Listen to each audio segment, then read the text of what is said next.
en esas cartas, desde Romanos hasta 2 Tesalonicenses, Pablo estuvo hablando recurrentemente, repetidas veces, con respecto a la fe, al amor y a la esperanza, que son los 3 puntos, los 3 pilares de la vida de la iglesia. ¿Ok? La fe, el amor y la esperanza. Eso es lo que hablábamos ayer, ¿verdad?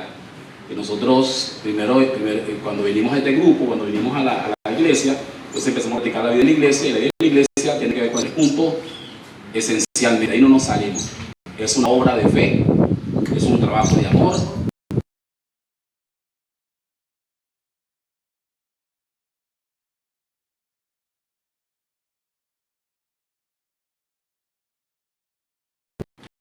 La razón de la obra es la fe. La razón de nuestro trabajo es el amor.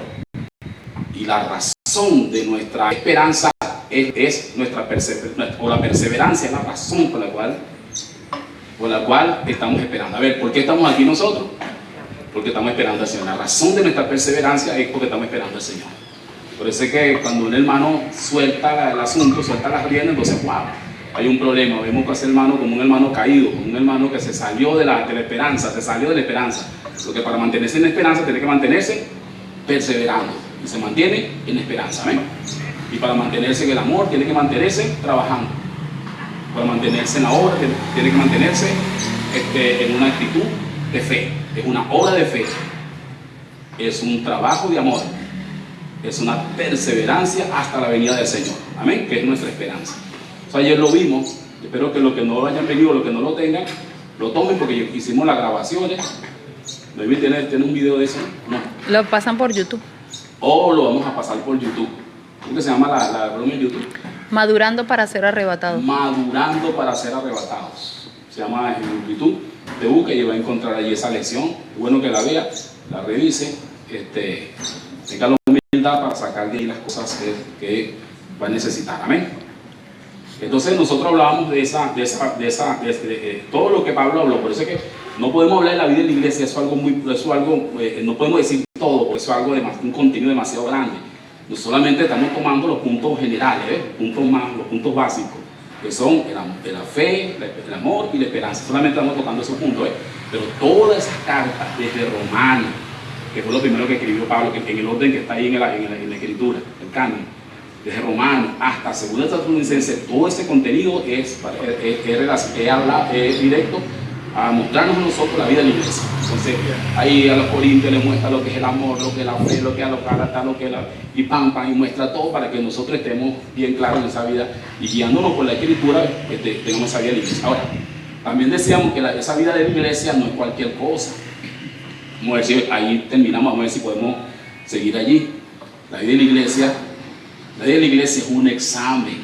Ay, que Dios nos abra el entendimiento para esto, amén. La vida de la iglesia es un examen. Nosotros tenemos que ser aprobados por Dios cuando Cristo venga. Cuando Cristo descienda, Él se va a parar en las nubes, según el contexto de 1 Tesalonicenses 4, 16 en adelante. Dice que cuando Jesucristo venga, también está en Apocalipsis capítulo, y aparece también ese episodio en Apocalipsis capítulo 14. Cuando Cristo venga, Él se va a parar en las nubes. Él va a tener una parada en las nubes. Y en las nubes, desde las nubes va a llamar a todos los cristianos, a todos, los que se murieron y los que estén vivos. Los que se murieron van a resucitar y van a subir para encontrarse con el Señor ahí en las nubes. Los que estemos vivos, vamos a ser transformados. Inmediatamente vamos a subir para encontrarnos con el Señor ahí en la nube. Y ahí en las nubes, arriba en las nubes, se va a formar lo que el apóstol Pablo llamó el tribunal de Cristo. ¿Ok? Entonces, 1 Corintios 5, 10. Ayúdame en eso, Domingo. Corintios 50, hay dos partes. Bueno, la escritura de Tesalonicenses 4. No, yo digo, cuando Pablo dice que todos vamos a comparecer ante el tribunal de Cristo, todos vamos a comparecer ante el tribunal de Cristo, todos los cristianos, se refiere a él, para rendir cuenta por lo que hicimos mientras estábamos en el cuerpo. Sí, creo que es 5:10. Todos vamos a rendir cuenta por lo que hicimos cuando estábamos en el cuerpo. Ahora, ¿a qué se refiere ese rendirte cuenta? Ese rendirte cuenta no se refiere a nuestra vida humana normal. Porque no, sino a cómo asumimos, cómo vivimos la vida de la iglesia. Ahí solamente va a salir a relucir cómo vivimos la vida de la iglesia. ¿Alguien me está entendiendo? Por eso es tan delicado esto, por eso esto es tan profundo. Vamos a suponer que usted sube, vamos a suponer que viene y usted sube. Está vivo, es transformado y sube hacia la luz. Ahí en las nubes el Señor va a rendir cuenta por la vida cristiana, por su vida cristiana, su vida en la iglesia. Entonces el Señor le recuerda, ¿cuánto tiempo tuviste en la iglesia? Bueno, yo llegué fue antier, yo tengo ahí solamente como 3 días y precisamente ayer me estaba dando la bienvenida a la vida de la iglesia. Ah, tuviste unas horas, vamos a ver qué pasó en esas horas. ¿Aló? Y te van a juzgar por esas horas que tuviste en la vida de la iglesia. Y cuando te juzguen de acuerdo cómo tuviste en la vida de la iglesia, van a ver ¿qué? Tu fe, esperanza, tu amor y tu esperanza. Aleluya. Van a ver esas 3 cosas, ¿ves? Vamos a ver cómo tuvo tu fe. Y entonces para él evaluar tu fe, él no va a ver más nada, sino es solamente lo que tiene que ver con la iglesia. Solamente lo que tiene que ver con la iglesia. Bueno, yo tuve que caminar 2 cuadras para llegar allá. Bueno, sí, más o menos la fe. Sí, caminaste por fe. Oye, aprobada esa mujer, ese caballero. Yo tuve que pagar un pasaje, yo tuve que hacer esto, yo tuve que hacer lo otro, yo tuve que venir, yo tuve que dejar de lavar, yo de una invitación, no la aproveché. Oye, allá hay fe, allá hay amor también. Yo acepté, a mí tampoco me gustaba el apóstol, pero tanto día hasta que lo resistí por amor. Ahí está la vida de la iglesia. Nada más que tiene que ver con la vida de la iglesia. ¿Aló? Nada más lo que tiene que ver con la vida de la iglesia. Por eso será que Dios presenta a los líderes así, sangrones y malos sangrones, para que la gente lo acepte por amor y no lo acepte por otra cosa. Pues si le ponen a un santo aquí de eso es súper simpático, hace una mantequilla, ahí todo el mundo va a agarrarlo, gloria, todo el mundo lo va a querer. Tú sabes que yo cuando Dios me propuso ser líder en la iglesia, ser profeta, ser pastor, en ese tiempo entendíamos era eso, ser pastor, yo no entendí, yo dije, no, esto, yo al principio yo no entendí, yo lo acepté, pero no entendí, esto no me sirve a mí, porque yo no le caigo bien a la gente, yo no le caigo bien a casi nadie. Tenía ese complejo desde muchacho, y eso no es verdad, usted sabe que no es verdad, pero tenía ese complejo de muchacho, porque muchos yo dije, llegaban a mi casa y decían, yo me llevo a Tatán, las tías mías, yo me llevo a Tatán para la playa, yo me voy con Israel. Una vez no le dieron la poli a Israel porque iba conmigo. Israel veníamos de los chicos para acá y se pararon para ir a la cual sí, pero yo ando con mi hermano, fum, y se vinieron. Lávalo si tienes ánimo. Y nos vinimos aquí, Israel me vino maldiciendo desde allá hasta aquí hasta San José. Me decía, si no fuera por si no fuera por y yo venía calladito, y yo, bueno, gloria a Dios, ¿qué vamos a hacer? Gloria al Señor, aleluya. Entonces yo cuando me dice proponen ser pastor, yo digo tratar con la gente, ayudar a la gente, caerle bien a la gente, hablar con la gente todos los días, abrazar a la gente, porque a esta fecha todavía a mí me gusta abrazar a la gente. Ustedes que no abrazo a la gente. Entonces una vez una hermana que se fue de aquí, que se retiró, no le gustó, me dice que fue para otro lugar y el pastor la abrazó, le dio como 50 besos. En cambio aquí no abrazan a nadie, tienen que, bueno, aquí no hagan, abrazo mío no hagan nada. Si van a estar aquí es por amor, por fe y por esperanza. Amén. No porque la gente te caiga bien, aquí tienes que amar. Amén. Y es muy fácil amar a la gente cuando te cae bien. Aquí tienes que amar. Así como yo te amo a ti, vos tenés que amarme a mí y tenés que amar a tus compañeros, a tus hermanos. Amén. Haya beso o no haya beso, haya carisma o no haya carisma. Entonces cuando el Señor va a entender, bueno, no, pero yo tuve 40 años en la vida de la iglesia, wow, eso sí está metido en un tremendo problema. ¿Tú sabes quiénes están metidos en un tremendo problema? En el tribunal de Cristo, los que hayan durado más en la iglesia. Porque lo único que se ve evaluar en el tribunal de Cristo es la iglesia. Lo único es la vida de la iglesia. Los que tienen más tiempo en la iglesia, esos tienen más problemas todavía, serios, si no están alineados. Así que hay que ver cómo uno se conduce en la vida de la iglesia. Por eso la vida de la iglesia es tan importante. Es un examen, es un examen. Y vamos a rendirle cuenta, es un examen, no es fácil. Ahora, si una persona no es aprobada por Cristo en ese tribunal, en las nubes, Cristo, y escuche bien, si no es aprobado por Cristo allá arriba en las nubes, va a ser atado de pies y manos y va a ser echado a las tinieblas afuera, aunque haya llegado allá. Llegó allá, quiere decir que fue arrebatado. ¿Sí o no? Porque estaba muerto, estaba vivo y Dios lo arrebató y lo llevó para las nubes. Llegó allá, parece que todo está bien. Es salvo. Ese personaje ya no se va para el infierno, pues ya fue salvo. Ya es salvo. Pero allá arriba en las nubes, cuando yo no lo apruebe, no apruebo tu vida, no apruebo la forma como viviste la vida de la iglesia. No apruebo. No, pues yo fui un tremendo bombero, sí, pero no apruebo tu vida. No, yo fui un tremendo padre, no apruebo la vida de la iglesia. Yo fui un tremendo esposo, no apruebo la vida de la iglesia. No fuiste. La vida de la iglesia no la viviste como yo mandé. No, pero yo fui un tremendo chofer. No, eso no tiene nada que ver aquí, hermano. No apruebo tu acción en la vida de la iglesia. Entonces, él va a dar una orden, átenlo de pies y manos y dice, no, fuera de aquí, no lo quiero ver.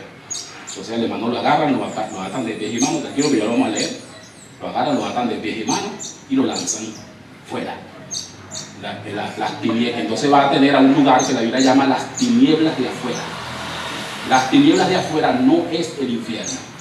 Las tinieblas de afuera es un lugar que está condicionado para que esos hermanos que no fueron aprobados, porque no vivieron la vida de la iglesia correctamente, la tiniebla de afuera, en ese lugar ellos van a pasar los 1000 años del milenio, porque una vez que sucede eso en las nubes empieza el gobierno milenial. Entonces son 1000 años, hermanos, como no fueron aprobados, no pueden entrar en el milenio, porque el milenio son las bodas del Cordero. No sé si alguien me está entendiendo. ¿Sí me está siguiendo? Si entiende este, lo entendió todo. Y si no entiende este, ahí sí es verdad que no acaba. Vamos a tener que empezar una otra vez. Porque la gente cree que el evangelio es una mantequilla, una cosa fácil. Y ahora usted va a entender que no es así. Vamos a suponer que no fuiste aprobado. Entonces fuiste lanzado a las tinieblas de afuera. Empezó el reino milenial porque ya Cristo vino. Ya se paró en las nubes nada más para tratar con nosotros. Descendió y empezó el reino milenial. Durante ese reino milenial, ese personaje que fue atado de pies y manos está en las tinieblas de afuera. Un grupo de personas están en el infierno porque no aceptaron a Cristo. Un grupo de personas está en el lago de fuego, inauguran el lago de fuego, el anticristo, el falso profeta. Y un grupo de personas, hermanos, que deben estar con el Señor, como no fueron aprobados en la vida de la iglesia, están en un lugar perdido, en un lugar donde la Biblia, lo único que dice la Biblia de ese lugar es que allí la gente llora y cruje los dientes. Dice, ahí será el llorar y el crujir de dientes. Ese llorar y el crujir de dientes no es el infierno, ese llorar y el crujir de dientes es ese lugar. Una vez yo le pregunté a un hermano que es un experto en ese tema, yo le pregunté a un hermano, ese lugar no es el infierno, ese lugar no es el lago de fuego. Entonces él me respondió, ¿ese lugar cuál es? Le dije yo, ¿cuál es ese lugar? Entonces él me dijo, no sabemos exactamente dónde está ese lugar ni cuál es ese lugar, pero sí te puedo decir que no es el lago de fuego, pero sí te puedo decir que debe estar cerquita de ahí, del lago de fuego, porque ese lugar, el fuego del lago de fuego, es el que castiga y disciplina a las personas que son echadas afuera. Los que son echados afuera del lago de fuego son castigados por el autor del lago de fuego. ¿Aló? Por eso es que la Biblia dice que en Corinto que ellos serán salvos, así como el que pasa cerca del fuego. Entonces ahí entendemos que son salvos, pero se le echan su calentadita, pues se echan su quemazoncita ahí cerquita de cerquita del infierno, sí señor. Eso es como, eso es lo que la Biblia también llama en Apocalipsis 2 y 3, él la llama el daño de la segunda muerte. Ellos no sufren la segunda muerte, pero sufren el daño de la segunda muerte. Una cosa es la muerte, otra cosa es el daño de la muerte. ¿Cuántos saben eso? Una persona no se murió de muerte natural, una persona sufrió un daño, ¿verdad que sí? Y entonces eso es lo que ocasionó la muerte. Cuando la Biblia habla del daño de la segunda muerte, se refiere a que la segunda muerte le hace daño. No es que la sufre, sino que la segunda muerte le hace daño. Vamos a ver si puede explicarme. Eso lo explica el hermano Don Yulán de la manera siguiente. Vamos a explicarlo tal cual como él lo explicaba. Él dice que cuando los verdugos lanzaron a Sadrach, Mesach y Abednego, ubíquense en el libro de Daniel, usted no ha leído esa historia, cuando lanzaron a Sadrach, Mesach y Abednego, ¿no?, al lago de fuego, porque no se arrodillaron al estatua de Nabucodonosor, los agarraron los verdugos y lo lanzaron al lago de fuego. Dice que Nabucodonosor mandó a calentar el horno 7 veces más. ¿Por qué Nabucodonosor mandó a calentar el horno 7 veces más? Porque ese lugar allí estaba tipificando al lago de fuego. ¿Aló? Ese lugar, ese pasaje que está en el Antiguo Testamento estaba tipificando al lago de fuego. Cuando los verdugos agarraron a Sadrach, Mesach y Abednego para lanzarlo al lago de fuego, tuvieron que acercarse al lago de fuego. Se acercaron tanto que se quemaron. Nada más el resplandor del lago de fuego lo quemó. Y ¡pum! Sí, señor. Mientras que Sadrach, Mesach y Abednego entraron caminando al lago de fuego y salieron de allí vivos. Pero los verdugos lo quemaron. Entonces, los verdugos no entraron al lago de fuego, al horno de fuego. ¿Verdad que no entraron? Sin embargo, ¿recibieron qué? El daño. Ahí es. Muchos cristianos van a sufrir el daño del agua de fuego. No entran, pero van a sufrir el daño que produce el agua de fuego. ¿Y quiénes son esos? Aquellos que no han sido aprobados en la vida de la iglesia. Por eso es que la vida de la iglesia debemos vivir, la verdad, redundancia, con mucho temor, con mucha responsabilidad. No sé quién está aquí conmigo hoy. Sí, ¿verdad? Mucha responsabilidad, no es mi juego. Mucha responsabilidad, mucho temor. Amén. Mucho temor. No es una cosa así como así, no. Con mucho temor, porque vamos a rendirle cuenta a Dios. No le vamos a rendir cuenta a ningún ser humano, sino a Dios. Y hay cosas que tenemos que incluso arreglar antes de llegar a ese tribunal. Yo pienso en ese tribunal de Cristo y tiemblo. Cosas que tengo que arreglar. Yo cuando he tenido cosas sin arreglar, yo me preocupo, hermano. Me he preocupado, sido muy preocupado en eso. Porque, oye, esto hay que arreglarlo. Esto hay que arreglar. Que si pedirle perdón a un hermano, que si pagar una cuenta, que si devolver un favor, que si obedecer cuando uno tiene que hacer algo, que si mi accionar de fe, yo he sido muy preocupado por eso, ¿me entiendes? Yo he sido muy preocupado por eso porque después que entendí el asunto de la vida de la iglesia, uno se preocupa, ¿me entiendes? Uno sabe que, si tengo yo otra cosa más que hay que saber con respecto a la vida de la iglesia. Como nada más tiene que ver con la vida de la iglesia, entonces, vamos a suponer que un cristiano vino a la vida de la iglesia, pasó dos años en la iglesia y murió. Él murió y todavía no ha venido Cristo, no ha pasado nada. Él va a un lugar de descanso, ¿verdad que sí? Al lugar de descanso donde él va, ya él no puede reparar nada de lo que vivió en la vida de la iglesia. Esa vida de la iglesia queda congelado. Lo que él vivió en la vida de la iglesia queda congelado para cuando Cristo venga. Vamos a suponer que Cristo viene dentro de 40, 50 años, 100 años más.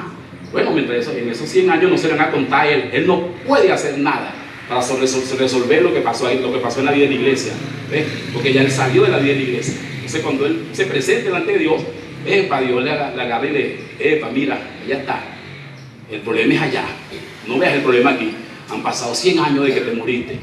Has estado en un lugar de descanso porque no puedes ir al infierno. Pero vamos a resolver el problema durante los 2 años que tuviste en la vida de la iglesia, porque ahí es donde vamos a ver si eres aprobado o no. ¿Usted sabe dónde eso está en la Biblia? Eso está en la Biblia en Mateo capítulo 25. Dice la Biblia, allá la Biblia, Jesús mismo contó una parábola de 10 vírgenes. ¿Cuántos han escuchado la parábola de las 10 vírgenes? Dice que 5 eran sensatas y 5 eran insensatas. Cuando tú lees eso, pero que tiene que coger sensatas. Pero dice que 5 de esas vírgenes tenían aceite en sus lámparas, pero también tenían aceite en la vasija. Las otras insensatas tenían aceite solamente en las lámparas y no tenían aceite en la vasija.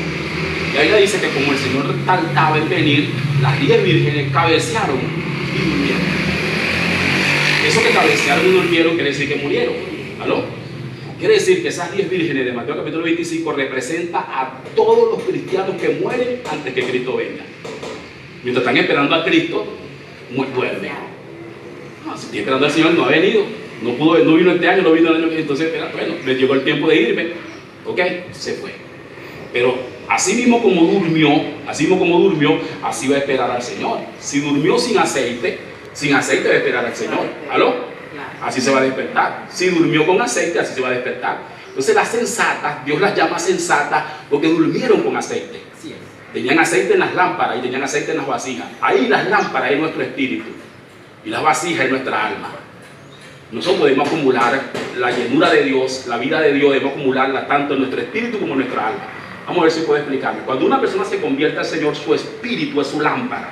Ese espíritu revive cuando una persona se acerca al Señor, se prende. Ese espíritu recibe aceite cuando una persona acepta al Señor. Por eso es que la persona, usted viene acá y al rato ya usted puede cantar, ya puede cerrar los ojos. No, amén, o sea, amén. Al principio le pareció una loquera, pero después ya usted puede cerrar los ojos, ya agarra el tonito a la cosa. Ya hasta dice gloria a Dios, aleluya, santo. Y de paso, y algunos más adelantados hasta hablar lengua, porque su espíritu revivió, su espíritu. Pero su vasija es su alma. Y todavía su vasija tiene que llenarse también de Dios. En esa vasija que nuestra alma se llena según nuestra acción en la vida de la iglesia. A medida que vamos teniendo fe, a medida que vamos teniendo amor, a medida que tenemos perseverancia, nuestra alma se va llenando. Pero ¿qué tal si no tenemos ningún trabajo de fe? No tenemos ninguna obra de fe. ¿Qué tal si estamos en la iglesia pero no tenemos ninguna obra de amor? ¿Qué tal si estamos en la iglesia pero no tenemos, nuestra perseverancia es débil? ¿Qué tal? Entonces nuestra alma, ¿cómo está? Dios le llama insensatas. Son vírgenes insensatas. Son vírgenes porque son cristianos. Y tienen lámparas prendidas porque tienen un espíritu que revivió. Pero su vasija no tienen aceite. Esos cristianos entonces cuando despiertan se encuentran en las nubes con el Señor. Acá, pajarito, despertaste. Ajá, ¿cómo está tu aceite? ¿Ves? Es lo que dice. Es lo que quiere decir esa parábola de Mateo 25. ¿Sí? ¿Están aquí hoy? Por eso deben prestarle mucha atención al asunto de la vida en la iglesia. ¿Ves? Mucha atención a esto, porque esto es muy importante. Incluso, como le acabo de decir, toda la Biblia se enfoca para nosotros en ese asunto de la vida de la iglesia. Por eso es que Pablo escribió todas esas cartas, repito, de Mateo hasta 2 Tesalonicenses para hablar ampliamente y profundamente de la vida de la iglesia.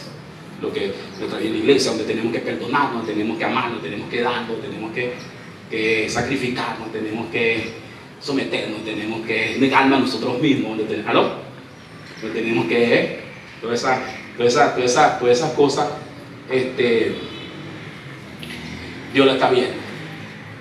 Hay hermanos que después que llegan a la vida de la iglesia, entonces no se quieren humillar. ¿Estarán viviendo bien la vida de la iglesia? No, porque es un asunto de fe. Entonces no se quieren humillar, entonces no quieren bajar, entonces no quieren sacrificarse, entonces no quieren, ¿ves? Entonces no quieren. Entonces todo tiene que ver con la vida. Todo eso Dios nos está viendo y nos está examinando. Amén. ¿No está qué? Examinando. Nos está examinando. La vida de la iglesia es un examen. Y la vida de la iglesia es la que nos permite a nosotros ser completamente sanos delante del Señor.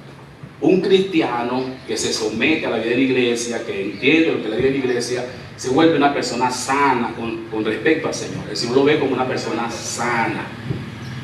Sana, porque la vida de la iglesia va a ir puliendo nuestra vida del alma, va a ir matando nuestra vida del alma. La vida de la iglesia va a ir acabando con la vida del alma, y nosotros vamos a ir, cuando digo que va acabando con la vida del alma, es que nuestro orgullo, nuestra ambición, nuestra envidia, nuestra ira, todos esos elementos que están en el alma empiezan a ceder. Tienen que ceder por ley. Juro, tienen que ceder.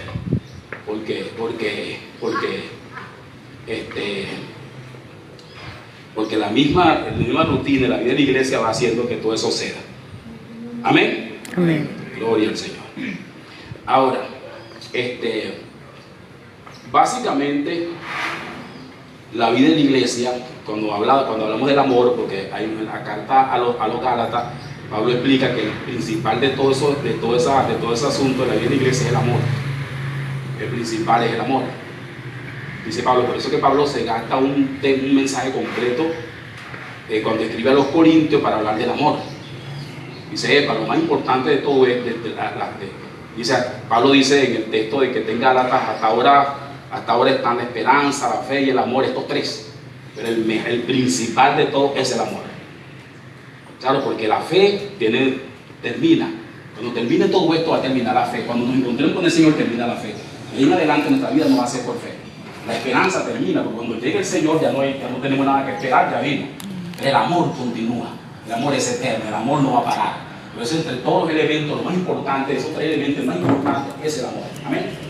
Ahora Pablo explica, cuando habla a los Corintios, qué es el amor, porque mucha gente no entiende lo que es el amor. Déjame explicar. Porque mucha gente confunde el amor con, bueno, ¿qué voy a decir? Sí, un enamoramiento es el amor. Hacer obras de caridad es el amor. Hay gente que cree que dar es amar, que ser generoso es amar, que abrazar es amar. Así es. Y hay gente que piensa, yo voy a esa iglesia no hay amor, porque no abrazan a uno, no lo besan. Si uno necesita algo, no le da. Y todo eso, pues, la generosidad de poder apachurrar a los hermanos es bueno. A los que lo hagan, hagan lo que llaman la vida óculos, saludarse con ósculos santos, besos. poderoso, maravilloso eso. No quiero eliminar los besos, porque tenía los besos, yo tenía los besos normales, aquí los besos eran normales. Un día en el púlpito me di cuenta que había unos hermanitos, ya no están aquí ya, y cómo les gustaba besar. Y yo veía que no besaban a las más viejitas, besaban a las más jovencitas. Sí. Entonces uno como el anciano hizo otro viejo, ¿no? Tú sabes que eso es así. Después hemos tenido un pastor también tirado de la mano, un pastor zorro viejo. Yo de aquí del púlpito me di cuenta, en una reunión que no me olvidado, se acabaron los besos. Gloria al Señor. Ahora lo vamos a volver a ver en otra vez, pero que está claro. Amén. Los óculos santos. Muy bien. Todo eso es bueno. Eso es bueno. Pero eso no es el amor. Porque una persona puede ser un abrazador, un apechugador sin tener amor. Una persona puede ser generosa sin tener amor. Una persona puede ser dadivoso sin tener amor. Una persona puede ser, puede tener todas esas cualidades sin tener amor. Porque no es una deducción mía, la Biblia lo dice. Pablo lo explica en ese contexto de Corintios capítulo 13. Pablo explica, si una persona da todos sus bienes y no tiene amor para ayudar a otro, y no tiene amor, de nada le sirve. Se puede dar todos sus bienes, ¿sabes lo que es sacrificar todos sus bienes? Y no tiene amor, y de nada le sirve. Si una persona entrega su vida para ser quemada en una hoguera, esto es como súper revolucionario, y no tiene amor, de nada decir. O sea, que se puede una persona decir, yo sacrifico mi vida por la patria, y darla tranquilamente sin tener amor. Hello. Claro. Porque entonces Pablo da una lista y empieza a explicar lo que es el amor. El amor no es jactancioso. ¿Aló?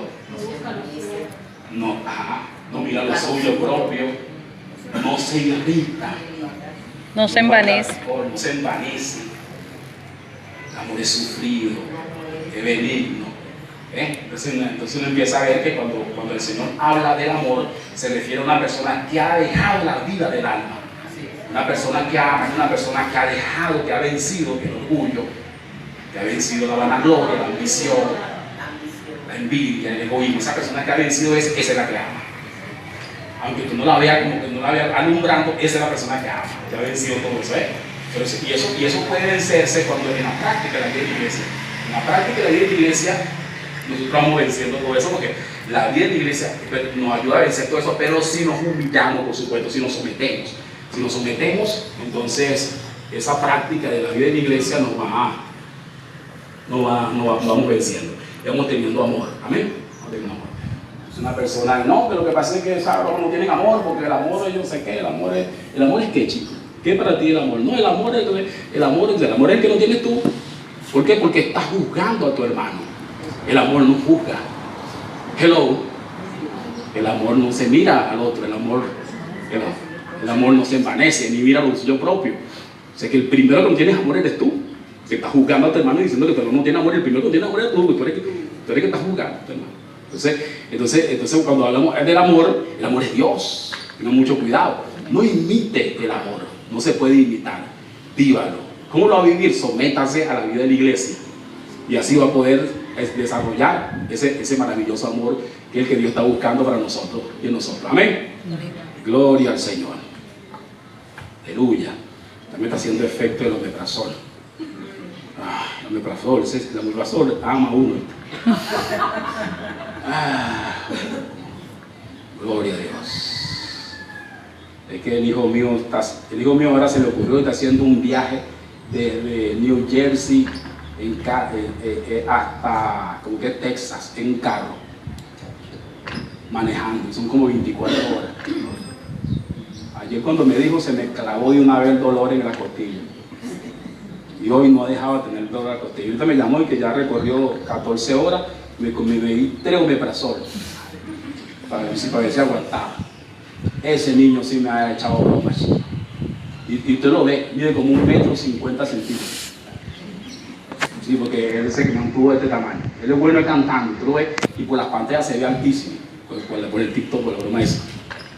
Oh Señor Jesús, que Dios nos ayude, que nos siga cuidando. Amén. Amén. A Él y a nosotros, a todos. Yo le digo a usted, pero ore. Amén. También, usted hace sus oraciones, papá, ayuda al hijo del apóstol que va por ahí rodando. Yo te le dije, tiene que pararte a descansar, es la misma hora de allá, es la misma hora de aquí. tienes que dormir a las 6, tienes que estar durmiendo, no manejes de noche. Le he dicho como 80 veces que no maneje de noche. Pero él oye poco. Qué tremendo el caso. Pero él es el que más me cuida. De todos los 3 mayores, él es el que más me cuida. Y como está mi papá, ¿y dónde está? Y ponle, y si gana 100 bolívares, si gana 100 dólares, me manda 50. Y todo el tiempo está haciendo, ¿qué te parece? No, chica. Qué cosa tan terrible. Los otros no me echan broma, pero no me dan. Total que no sé cuál, cómo es, no sé cuál escoger, qué es lo que voy a hacer. ¿Cuál es que tiene la voz? ¿Cuál es el que ama, verdad? Sí.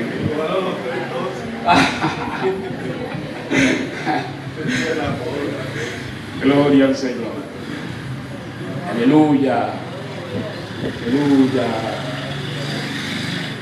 Aleluya. A la hora de usted amar, tiene que darse cuenta una cosita pequeña. A la hora de usted amar, tiene que librarse del orgullo, de la envidia, de la ambición, librarse de eso. Y una vez que usted se libra de eso, entonces recién va a empezar a florecer el amor. Una vez que usted se libra de eso. Pero cuando hay alguna parte de eso, todavía no me hable de amor. No hay amor. ¿Ok? Y nosotros, por ejemplo, no podemos nosotros podemos disfrazar la iglesia. Esta es una iglesia donde la gente llega, lo besan, le dan broma y le dan todo, incluso le ponen una galleta y le dan café y esto. Mire, ahí sí hay amor. No, nosotros no vamos a hacer ningún disfraz de nada. Nosotros vamos, a medida que Dios nos va guiando, nosotros vamos a compartir, estamos siendo generosos, como es normal, como tenemos que ser, amén. Pero lo más importante, estamos enfrascados, lo más importante es desarrollarnos en la vida de la iglesia y que nuestra alma ceda. Amén. A la vida del Espíritu, a la vida de Dios. Amén. Amén. Y entonces de esa manera podremos vencer. Entonces la vida de la iglesia es un examen y vamos a ser aprobados. ¿Cuántos ya saben eso? Amén. Dijimos también ayer, la vida de la iglesia es una que nos viste. La vida de la iglesia, la fe, las acciones que tenemos en la vida de la iglesia nos viste. Es la que nos viste para que Dios nos apruebe. Entonces todo tiene que ver con la vida de la iglesia. Pues esa es la razón de la iglesia, la vida de la iglesia. La vida de la iglesia, ¿para qué iba a existir la vida de la iglesia, hermano? Si la vida de la iglesia es el asunto que como Dios nos aprueba. Pues no podemos vivir la vida de la iglesia como nosotros nos dé la gana, ¿no? Tenemos que aprender a vivir la vida de la iglesia de la manera que Dios nos guía, amén. Que Dios nos muestra. Ahora, el apóstol Pablo habló en 2 sesiones. Los escritos que él hizo de sus 13 cartas están divididos en 2 sesiones. La primera sesión es la que estamos hablando, que habla de la vida de la iglesia. Esa es desde Romanos hasta 2 Tesalonicenses. La segunda sesión, Pablo empieza, después de 2 Tesalonicenses, escribe una carta, la primera carta a Timoteo. De ahí de Timoteo en adelante, las otras cartas que escribe Pablo, que son 3, primera, segunda de Timoteo, Tito y Filemón. Esas cartas de Timoteo hasta Filemón es otra sesión y tratan el tema de la economía de Dios. En otras palabras, el apóstol Pablo dividió sus cartas en 2 sesiones. La primera sesión para hablar de la vida de la iglesia, profundamente, que todos supiéramos que la vida de la iglesia. Y la segunda sesión, que empieza de 1 de Timoteo hasta Filemón, Pablo la agarró para agarrar de la economía de Dios. ¿Cuál es la economía de Dios? La palabra economía, usted sabe que economía se refiere a la administración de los recursos, de los bienes de una nación. Eso es economía. La economía de Venezuela tiene que ver con la administración de los recursos de Venezuela, ¿sí o no? Aquí está Venezuela.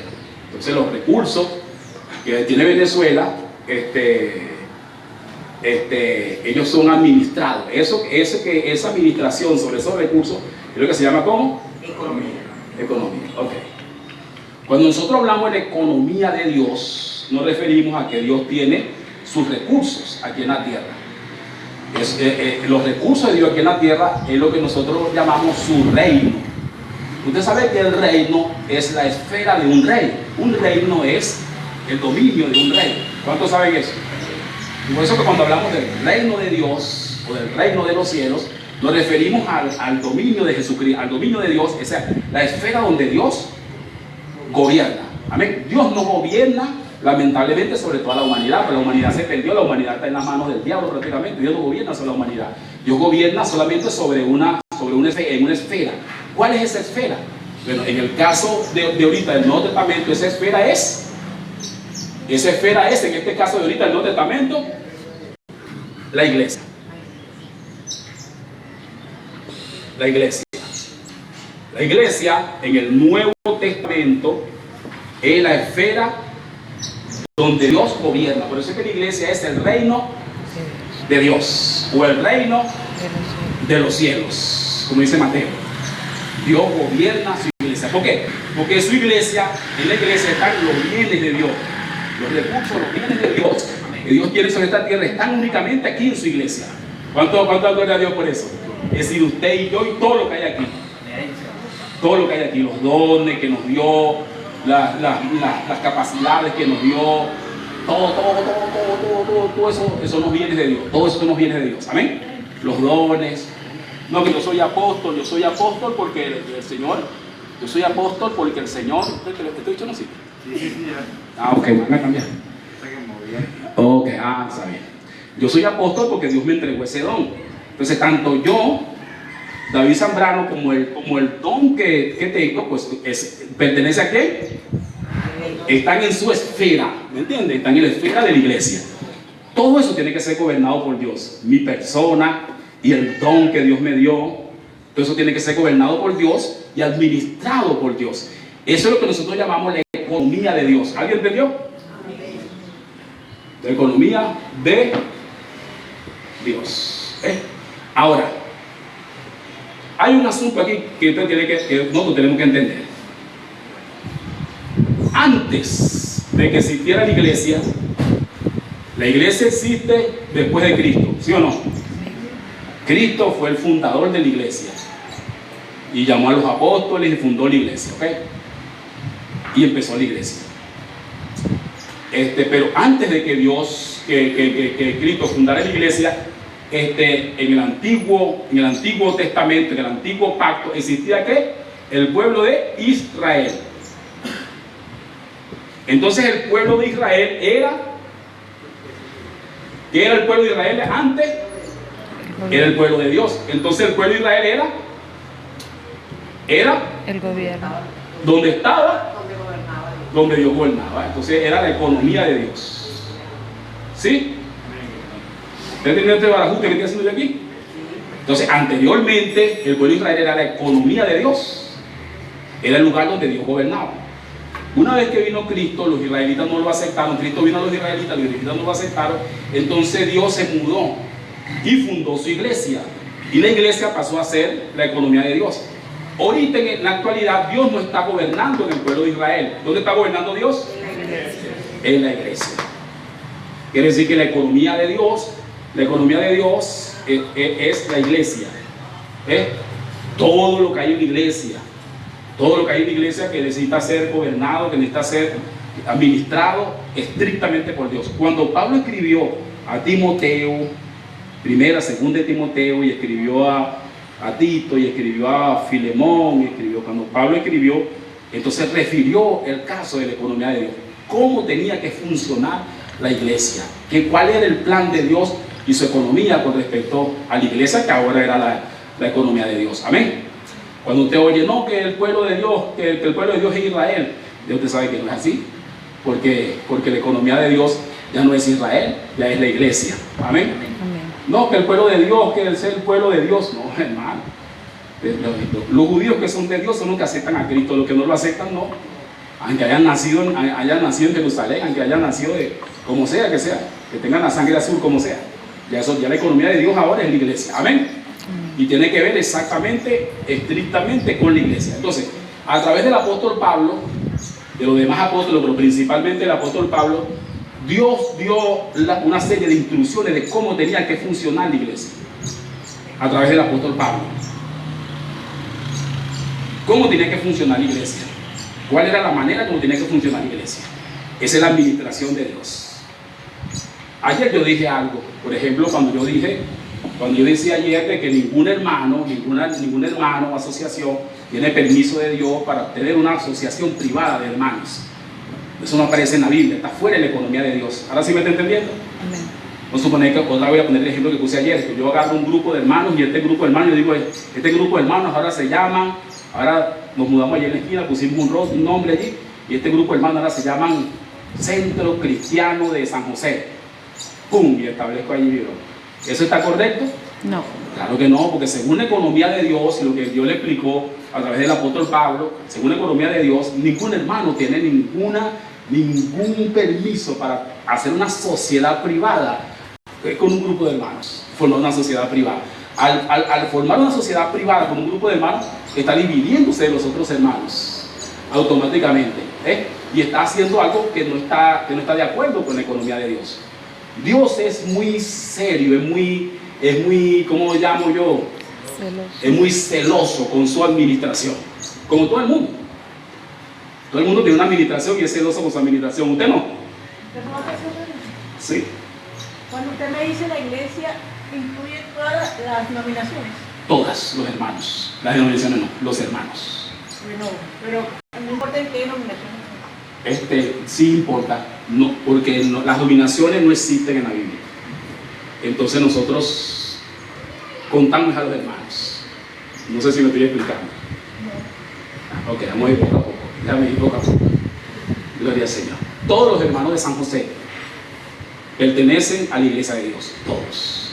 Las denominaciones donde ellos están, no. Pero los hermanos sí. Ahora sí. Más o menos. Por ejemplo, existe la iglesia cuadrangular, la iglesia pentecostés, la iglesia Jehová, esta iglesia, todas las personas pertenecen a Dios. Todos pertenecen a la iglesia de Dios. Pero la iglesia, ¿qué es lo que no pertenecemos? Nosotros somos las sociedades que los hermanos formaron por su cuenta, sin permiso de Dios, no pertenecen a Dios. Las divisiones no pertenecen a Dios. Las denominaciones, bien bonitas, cuadrangular, yo no sé qué de Dios, no pertenecen a Dios porque no están dentro de la economía de Dios. Ahora que siga explicando, vas a entender mejor. Ahora que siga explicando, vas a entender mejor. Porque cuando Cristo venga, que va a ser lista, va a llamar a los de aquí, a los de Jehová, a los cuadrangular, a todos los va a llevar. Todos van a pasar por el tribunal de Cristo. Y van a ser aprobados o reprobados. Y estás adelantando muchas cosas allí. Ahí vamos, pero poco a poco te voy a explicar. Dios es muy celoso en su economía, en su administración de sus recursos, como todo el mundo. ¿Cuántos saben que todo el mundo es así? Usted tiene sus recursos, ¿sí o no? A lo mejor no tiene una empresa, tiene su casa, ¿verdad? Y en su casa tiene una mesa ahí adelante, ¿sí o no? Tiene su comedor, tiene su broma, un florero aquí, una broma, ¿verdad? Se abre la puerta, se cierra, tal hora se cierra, tal hora se abre. ¿Qué tal si llego yo allá y empiezo a cambiarle las cosas? Quito el florero de aquí, lo pongo en la ventana y enseguida usted va a tener un problema. Ya va, te voy viendo en su casa, hermano, pero esta es mi casa. ¿Qué tal si la persona de más confianza suya, la de más confianza empieza a cambiar las cosas? También hay problema. Aquí gobierno yo, hermano. Esta es mi casa, aquí gobierno yo. Todos nosotros somos celosos por nuestra administración, ¿sí o no? Porque es algo que Dios nos dio, una oportunidad, es una cosa que Dios nos dio. Vamos a suponer que Dios le da, usted tiene un negocio, pues, y entonces usted el negocio resulta que los empleados, el día llegó y los empleados cambiaron, pusieron esto acá, pusieron esto allá, cambiaron los precios. Bueno, pero ¿qué pasa aquí? Subieron los precios, lo bajaron. Bueno, si usted está vendiendo algo, dice, bueno, pero ¿qué pasa aquí? No, tú no puedes hacer eso. Eso lo puedo hacer yo, porque yo soy el que gobierno aquí, estos son mis recursos, este es mi asunto. Así es Dios. Dios es tan celoso con su economía, tan celoso con sus bienes, tan celoso, que la Biblia dice que cuando en el Antiguo Testamento, cuando Dios estableció el sacerdocio, la Biblia dice que 2 hombres, hijos del sumo sacerdote Aarón, prendieron un fuego sin que Dios lo hubiera ordenado. Prendieron un fuego. O sea, ellos ahí en el templo, ¿sabes lo que hicieron? Prendieron un fuego, pusieron 2 candelabros donde ellos les pareció y prendieron un fuego. La Biblia llama un fuego extraño.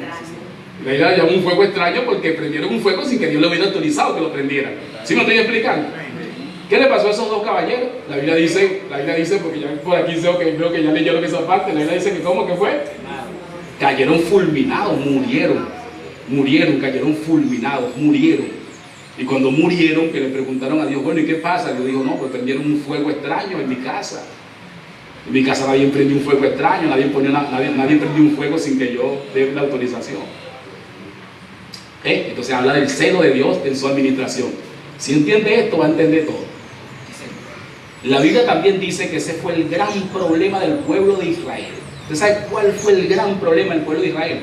La catástrofe, la tragedia del pueblo de Israel. Es más, la tragedia del pueblo de Israel comenzó con un rey llamado Salomón, el hijo del rey David. A la muerte del rey Salomón, para no decir otras cosas que hizo Salomón porque no vienen al caso, a la muerte del rey Salomón, se levantaron en Israel dos reyes. Uno era el hijo de Salomón, un tal Roboam, y el otro, su similar, era de otra tribu llamado Jeroboam. Roboam y Jeroboam se dividieron el reino por voluntad de Dios.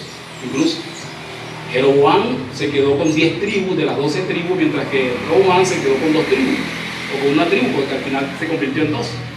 Ellos empezaron a gobernar Israel, pero yo tengo este dicho que no sé si está mal decirlo así, ¿no?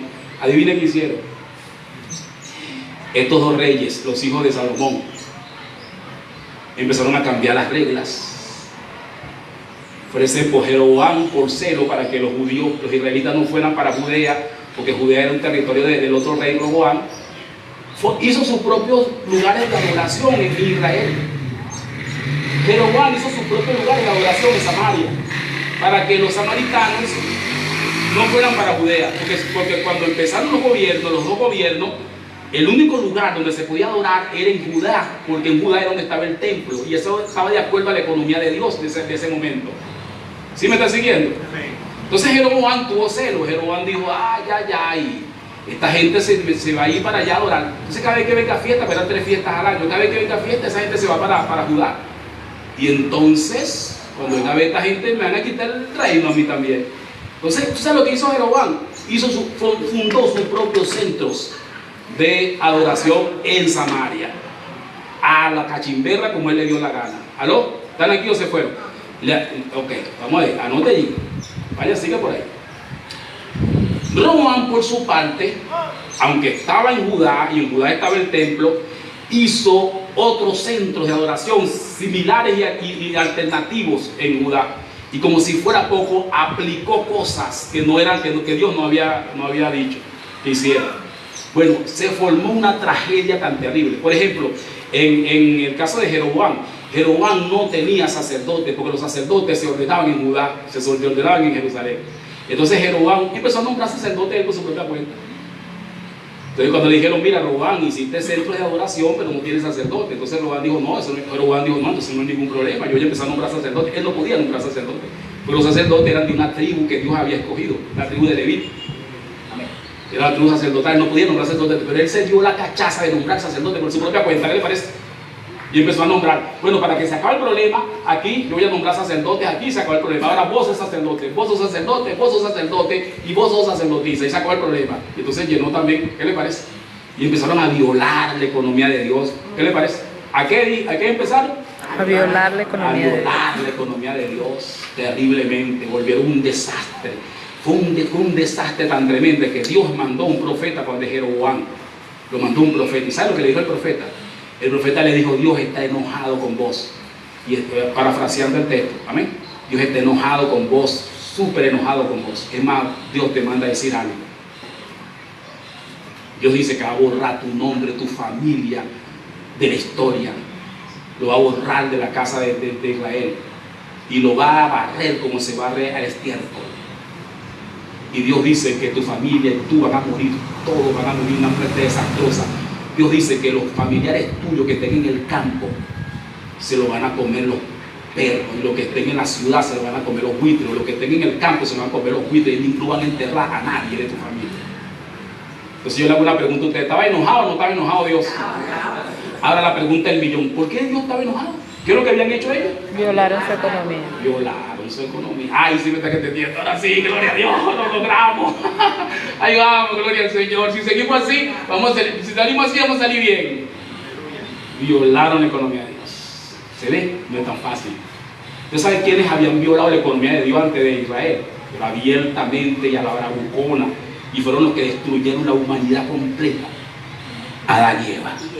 Todos conocen la historia de Adán y Eva. ¿Qué fue lo que Dios le dijo a Adán y Eva? Dios le dijo a Adán: ustedes pueden comer de todo. Miren, allá hay níspero, hay palchita, hay lechoso. Ustedes pueden comer de todo, mejor dicho. Pero de este árbol que está aquí, ustedes no pueden comer. Porque el día que ustedes coman de ese árbol, morirán. En otras palabras, si ustedes violan, esta es mi administración, este es mi negocio, este es mi reino. Si ustedes violan esto, ustedes van a morir. ¿Qué fue lo que hizo Adán y Eva, hermanos queridos? ¿Qué fue lo que hizo Eva? Eva, gloria al Señor. Dios bendiga. Por ahí hay varios hermanos que se llaman Eva. Dios bendiga a todas las Evas, pues Eva no tienen culpa de esa Eva. Quizá no tenía nada de ese árbol, pero él dio su norma. Él dio su norma, esa era su ley, es su recurso. Por eso puse el ejemplo de la casa.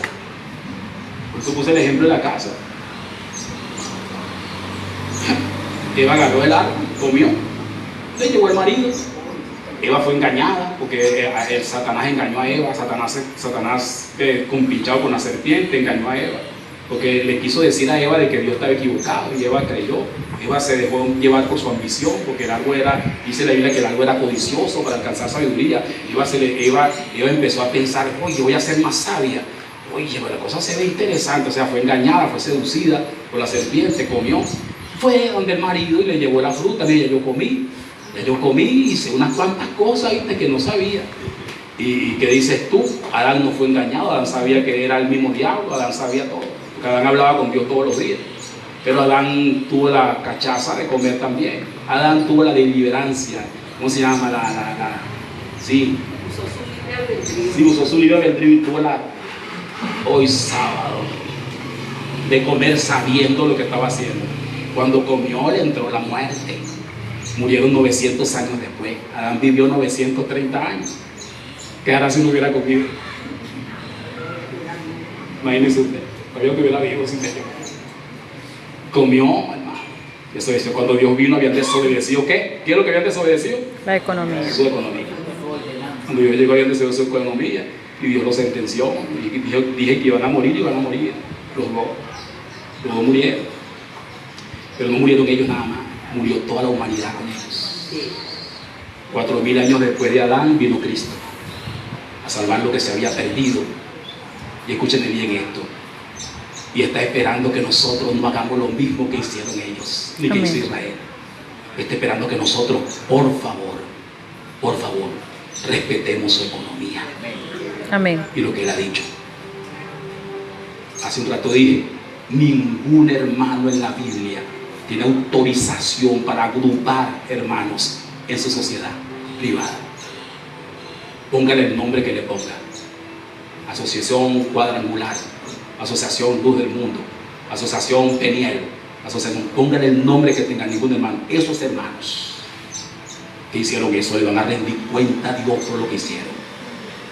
Y los hermanos que están metidos en esa asociación, tenemos que orar por ellos, a ver si se salvan en el tribunal de Cristo. Porque, hermano, no hay un pecado más terrible. Adán no robó a nadie, ni cometió fornicación, ni nada. Adán no hizo nada malo. Adán lo que hizo fue desobedecer. Mejor dicho, Roboam y Jeroboam. ¿Qué hicieron Jeroboam y Jeroboam? Desobedecieron, doblaron, partieron la economía de Dios. ¿Qué nos espera que hagamos nosotros, la iglesia de Dios? Que respetemos su economía. ¿Por qué usted está aquí? ¿Cuál es esta primera clase del CP? ¿Qué es lo que usted tiene que saber? Lo primero que usted tiene que saber aquí en esta clase del CP son esas dos cosas. Número uno, el asunto de la vida de la iglesia. Y número dos, la economía de Dios. Si entiende esas dos cosas, vamos a poder trabajar juntos sin ningún problema. Amén.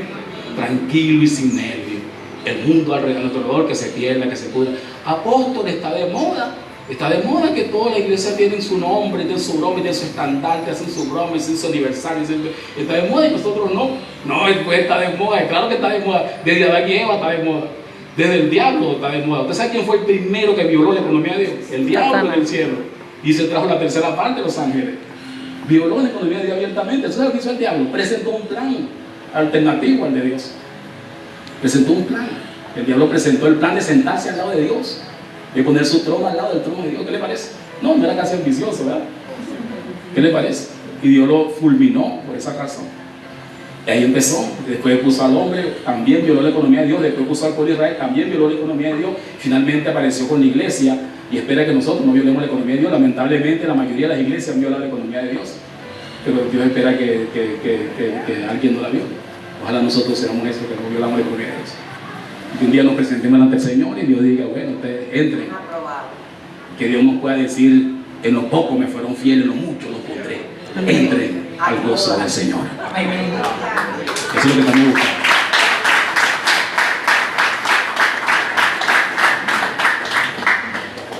Gloria al Señor. Aquí en la economía de Dios hay varias reglas que son claves, que yo compartí con ustedes antes de ir. Hay cuatro reglas aquí que son claves.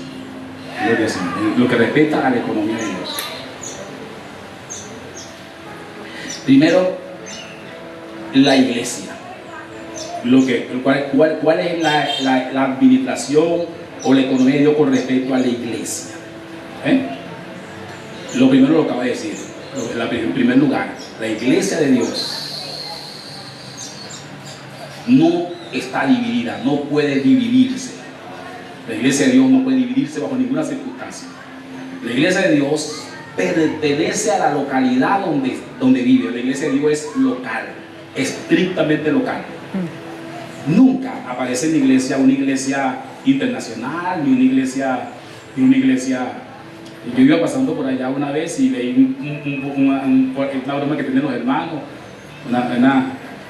de una inscripción de la iglesia. Sí, creo que se llama iglesia misionera, no sé por dónde fue que la vi. Sí, fue allá, iglesia misionera. Mira, han llegado a la brutalidad. Vean a disculpar en el nombre de Jesús. ¿Sí me puedo desnudar, verdad? Claro, han llegado a la brutalidad y al exceso de hacer lo que le da la gana con la iglesia. Y como si fuera poco, ponen a la iglesia en un lugar, hacen de la iglesia lo que ellos quieren, le da la gana hacer. Entonces la iglesia se llama iglesia misionera. Pero ¿cómo va a existir una iglesia misionera? La iglesia local. ¿En qué párrafo de la Biblia jamás ellos leyeron que había una iglesia misionera? La iglesia local. Los misioneros son los hermanos. Pero ellos hacen lo que le da la gana. Ellos pueden hacer lo que le da la gana en la casa de Dios. Pregunto. O sea que Dios no perdonó a los ángeles, no perdonó a Adán, no perdonó a Israel, no perdonó, y a ellos lo va a perdonar. ¿Cuándo cambió Dios? Se puso viejito y ahora no es el mismo. ¿O acaso Dios es el mismo ayer y hoy por los siglos de los siglos? Él no es el mismo. Si no fuera el mismo, entonces no tuviéramos vida. No tiene sombra de variación, hermano. Entonces cuando yo veo eso, yo digo, wow. Entonces, en ninguna parte usted lee la Biblia que una iglesia, por ejemplo, tenga dos jurisdicciones. O que Pablo haya escrito, escribo a la iglesia de Éfeso, Corinto. Estos hermanos tienen iglesias nacionales y hasta transnacionales. Iglesia, por ejemplo, que nombró a la hermana acá, la hermana querida acá, que yo conozco algunos líderes de ahí, iglesia cuadrangular. Esa cuadrangular es un monstruo de iglesia internacional, hermano. Entonces ellos tienen incluso cuadrangular Venezuela, cuadrangular no sé qué cosa, tienen una red de iglesias. Ellos convirtieron la iglesia en una red de iglesias. ¿Dónde aparece eso en la Biblia? Cuando Pablo escribió a los Corintos, era Corinto, hermano. Y cuando Pablo escribió a Éfeso, era Éfeso. Y cuando Pablo escribió a Gálatas, era Gálatas. Pablo no escribió. ¿Entiendes? La única forma que Pablo se refirió a varias iglesias es cuando habló de una provincia. Por ejemplo, los Gálatas, por Galacia, por ejemplo, porque Galacia era una provincia donde habían varias localidades. ¿Me entiendes? Por eso dicen las iglesias de Galacia, porque hay una iglesia donde había varias localidades. Entonces, cada localidad debe tener su iglesia. Amén. Y cada localidad debe tener una sola iglesia. Los hermanos de una localidad deben, según la Biblia y según la economía de Dios, deben estar unidos en una sola iglesia, en un solo gobierno. Los hermanos de una localidad, repito, deben estar en un solo gobierno de una localidad. Todos los hermanos de una localidad. Por ejemplo, todos los hermanos de aquí de San José pertenecen a una sola iglesia. Usted dice, pero ¿cómo es eso, apóstol? Si cuando abrimos los ojos, allá está Seña Doré, por allá está Centro Cristiano de San José, por allá está, no recuerdo de mal los nombres, por allá está, yo no sé qué, por allá está. ¿Y qué es esto? Bueno, esos hermanos, que voy a decir la verdad, voy a decir, claro, esos hermanos han sido secuestrados por esos líderes. Esos líderes se han dado el tupé y han tenido la osadía de agrupar hermanos en su sociedad privada y respetando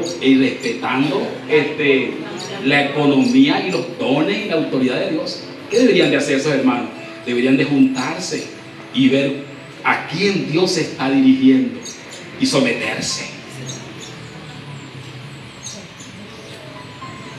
Deberían, por ejemplo, venir para acá. Porque queremos hacer una reunión acá con usted y ver, y para estar de acuerdo y orarle a Dios para ver qué está pasando aquí. Bueno, y yo, venga, pónganse para acá. Y enseguida se van a dar cuenta a quién está Dios dirigiendo, de por quién Dios habla, a quién Dios le dio la autoridad, a quién Dios le dio el poder para cuidar a los otros hermanos. Enseguida se van a dar cuenta y someterse.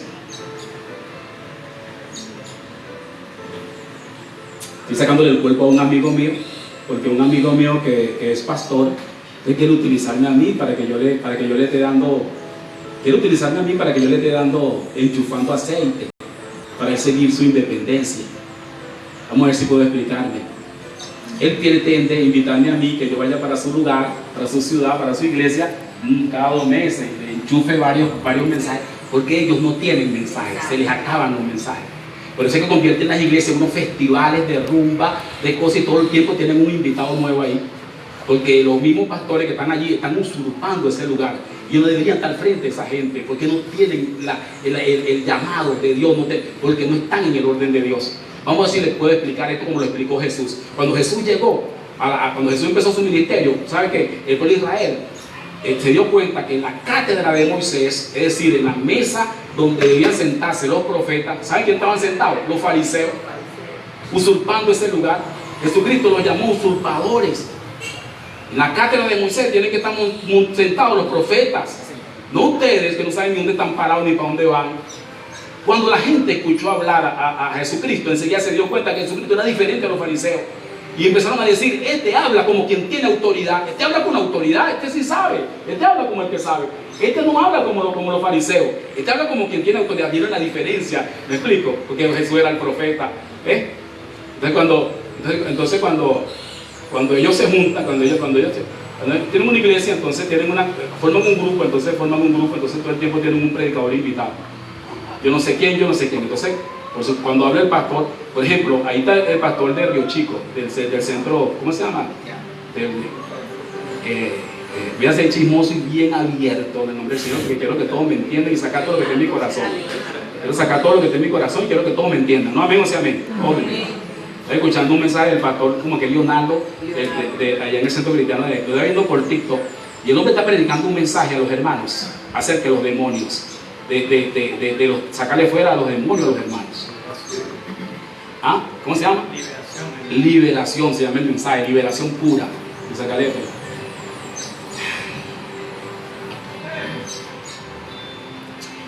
¿Dónde dice la Biblia algún pasaje de todo el escrito del apóstol Pablo? ¿Dónde dice la Biblia que se le saca un demonio a un hermano? En ninguna parte. ¿De dónde ellos sacan eso? Ya están hablando barrabasa, ya están bloqueando, ¿entiendes? ¿Por qué están bloqueando? Porque están usurpando un lugar que no era el lugar donde ellos secuestraron a los hermanos, formaron su propia arma, y ahora vamos a animar esto a como el lugar. Entonces tú vas por Rivera, José el Canario. Cuando el Canario no lo han traído, pues si traen al Canario, ahí sí voy. Sí, o menos que mira la otra vez me tentaron, porque la otra vez trajeron, ellos no, sino que vino para la concha acústica, como que fue antes que se pusiera tan viejito, a Alberto Santiago. Me dijeron, ¿usted va, apóstol? Y yo, oye, claro que sí voy, ¿no? Yo veo la concha acústica y yo me paré allá de lejos y estaba viendo ahí a Alberto Santiago. Entonces un hermano me fue a criticar, usted no debe estar viendo esas cosas son del mundo. Yo le dije, ¿usted ve películas? Sí. ¿Qué más? ¿Qué es peor, una película o una canción? Lo puse a temblar. Yo voy a ver a Alberto Santiago y no veo a nadie que están matando a nadie, ni veo que están forjando a nadie, ni veo que pero tú ves una película y sí ves todo eso. ¿Quién es peor? ¿El que vio una película o el que vio a Alberto Santiago? Se congeló. Era malo tampoco bailar así. Me muero. Bandolera, ¿cómo se llama la canción esa? Me muero Magdalena. Lo que pasa es que ya en esos tiempos. Y yo también. Todos somos de esos tiempos, gloria al Señor. Esa salsa. Eso sí era en tiempo bueno. Bueno, vamos a volver otra vez para la economía. Vamos a meternos para acá para la economía de Dios. Entonces, claro, vuelven a la iglesia unos festivales de rumba y de cosas y de entretenimiento porque no tienen la palabra. No tienen la palabra porque hace rato están divididos, están fuera, están usurpando. Los hermanos que entran en esos grupos son salvos, claro que sí, y pertenecen a la iglesia de Dios y reciben al Espíritu Santo sin ninguna duda, de ninguna forma, pero están en lugares equivocados. No es culpa de ellos, pero igualito se van a ver con Dios en el tribunal de Cristo. Que Dios se encargue de ellos. En todo lugar hay vencedores. Y que Dios se encargue de nosotros también. Amén. Amén. Porque aunque usted sepa la verdad, pues va a tener que trabajar para ser un vencedor y ser coronado en el tribunal de Cristo. Amén. Aunque sepa la verdad. Y hay otros que a lo mejor sin saber la verdad son coronados también ese día. Porque aunque no sabían la verdad, practicaron la verdad. Pero usted se la sabe, más fácil está que la practique si la sabe. ¿No? Amén o sí, amén. Amén. Entonces la iglesia, la iglesia, repito, todos los hermanos de aquí de San José pertenecen a una localidad. Todos los hermanos de aquí de San José pertenecen a una sola iglesia, la iglesia de San José. Todos los hermanos de Río Chico pertenecen a una sola iglesia, la iglesia de Río Chico. Ahí pueden haber 40 iglesias en Río Chico, o pueden haber 40 iglesias en San José, pero Dios tiene una sola iglesia aquí. Lo que pasa es que los hermanos se dieron la tarea de dividirse y agruparse de esa manera. Gloria al Señor. Nosotros cuando supimos eso, para que tengan claro esto, cuando supimos eso nosotros empezamos a tumbar cosas. A nosotros no se nos reveló eso tan fácil, a nosotros empezó a revelarse eso en el 2003. Mucho antes empezó a revelársenos, pero yo no entendía. Y empecé a ver, pero no entendía. Hermano, en el 2012, en el 2013, cuando vinieron unos hermanos y nos ayudaron, empezamos a ver un poquito más, pero aún así no doblegué, porque ya la responsabilidad era mía. Cuando vino el 2021, el 2022, entonces empecé a doblegar y entender. Cuando entendí, llamé a los hermanos. ¿Aló? Y llamé a los hermanos que estaban incluso más adelantados que yo. Aquí nos sentamos incluso en una mesa para que estuviéramos de acuerdo, para que nos pusiéramos de acuerdo. Y de esa reunión y de todo eso, entonces resultó que yo podía estar aquí. Y resultó que Dios estaba dirigiendo a través de mí. Todo eso lo vimos claro. Después de ese 2025, en ese 2022 o 2023, el profeta Domingo no estaba con nosotros. El profeta Domingo estaba en la reunión. El profeta Domingo entendió. Yo dije, bueno, él verá, él va a ver cómo es la cosa, por dónde va Dios. Y él estuvo de acuerdo en venirse y sentarse aquí con nosotros. Y empezó el trabajo. Fue cuando fue comisionado por el Espíritu Santo para ir para Río Chico y está ayudando a los hermanos allí en Río Chico. En la iglesia de Dios, hermano, hay que respetar la localidad. Y cuando respetamos la localidad, frenamos la intervención de los líderes usurpadores, los líderes que quieren apoderarse, que quieren agarrar la iglesia como pretexto para tener poder. Por ejemplo, la iglesia católica apareció cuando un líder, un obispo romano, empezó a meter la idea de que él debía ser el obispo principal, porque era el obispo que estaba en la capital del imperio. Como estaban en la capital, los obispos que estaban en la capital del imperio en el siglo VI y que estaban al lado de los emperadores, empezaron a forzarse como líderes del cristianismo mundial. Y apareció la iglesia católica con un líder, con una cabeza desde allá de Roma. Por eso que en un inicio se llamaba así, Iglesia Católica Romana. Empezó de ahí de Roma, ¿entiendes? Empezó a forzar. Si la iglesia hubiera guardado su carácter local, el Papa no hubiera aparecido. Porque todas las localidades hubieran dicho, no, aquí no tenemos Papa, la iglesia es local. Aquí la iglesia de aquí, la iglesia de aquí, la iglesia de Roma, la iglesia de Roma. Y la iglesia de Berlín, la iglesia de Berlín, la iglesia de Río Chico, la iglesia de Río Chico. Nuestro compañerismo y nuestro pasar la mano es espiritual. Es espiritual, es un respeto, es un amor espiritual, pero no es oficial. ¿Me explico?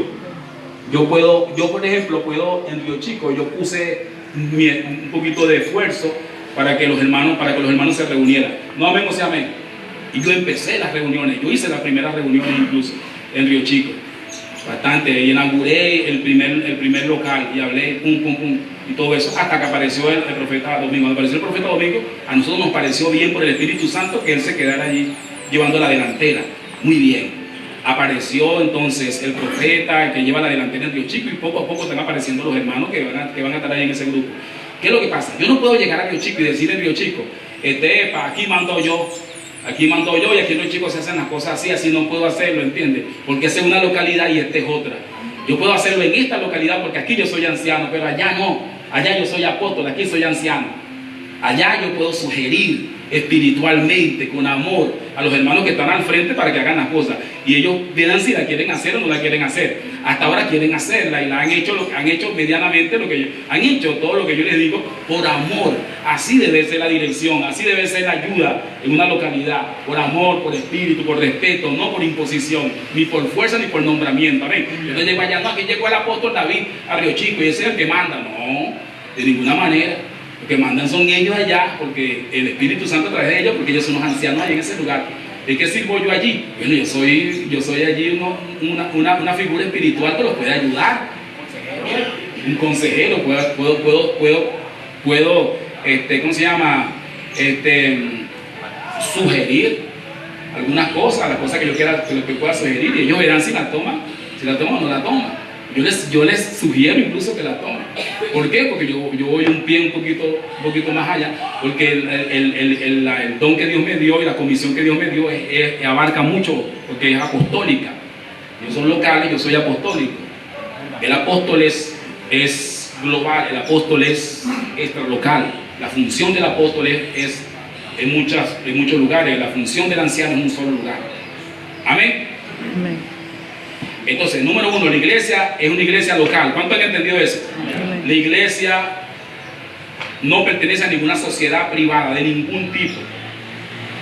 Toda la iglesia tiene como límite la localidad donde está. No hay una iglesia que se extienda más en su localidad. No, que nosotros somos la iglesia de Río Chico Cúpira. ¿Cómo hace la iglesia de Río Chico Cúpira? Cúpira es una cosa y Río Chico es otra, hermano. Si tú me estás nombrando Río Chico Cúpira, tienen que haber dos iglesias. Porque una cosa es Cúpira, otra cosa es Río Chico. ¿Aló? Yo soy la iglesia Guatire-Guarena. ¿Cómo hace la iglesia Guatire-Guarena? No, si yo soy la iglesia venezolana. ¿Cómo hace la iglesia venezolana? La iglesia no tiene nacionalidad. La nacionalidad de la iglesia es el reino de Dios. La iglesia es local, estrictamente local. Amén. Los hermanos de las distintas localidades entonces son enemigos. No, ellos se relacionan espiritualmente, se relacionan como compañeros, se relacionan en el espíritu, comparten lo que sea, ¿me entiendes? Pero mantienen su autonomía, mantienen su independencia local. Tienen que mantener su independencia local. ¿Por qué tienen que mantener su independencia local? Para impedir que surja un líder universal. Porque no están permitidos en la Biblia líderes universales. Por ejemplo, los católicos dicen, para engañar a la gente, y los engañan porque la gente no lee la Biblia, por supuesto, por eso es que lo engañan, porque si ellos leyeran la Biblia no lo engañaran. Los católicos dicen que el primer papa fue Pedro, y ellos dicen que Pedro fue un papa. ¿Qué les parece? Cosa que no dice la Biblia en ninguna parte. Jamás que Pedro haya sido un líder. Ellos dicen que Pedro era el líder de toda la iglesia a nivel mundial. Jamás, hermano, al contrario. La Biblia dice textualmente, los escritos bíblicos señalan claramente de que incluso Jacobo tenía más autoridad que Pedro. Jacobo tenía más autoridad que Pedro, era más pesado que Pedro en la iglesia de Jerusalén. Los apóstoles gobernaban solamente en Jerusalén, que era el lugar donde ellos estaban afianzados. Pero Jacobo, entre todos, Jacobo había pasado a Pedro. Pedro fue el primero que Dios le dio la delantera en Jerusalén. Tú sabes que Dios le dio a Pedro para que tomara la delantera en Jerusalén. Cuando Dios le dijo a Pedro, apacienta mis ovejas, le entregó para que tomara la delantera en Jerusalén. Y Pedro comenzó a tomar la delantera en Jerusalén. Incluso cuando Pedro predicó su primer discurso, se entregaron 3.000 personas. Pero más adelante dice la Biblia que Jacobo lo pasó.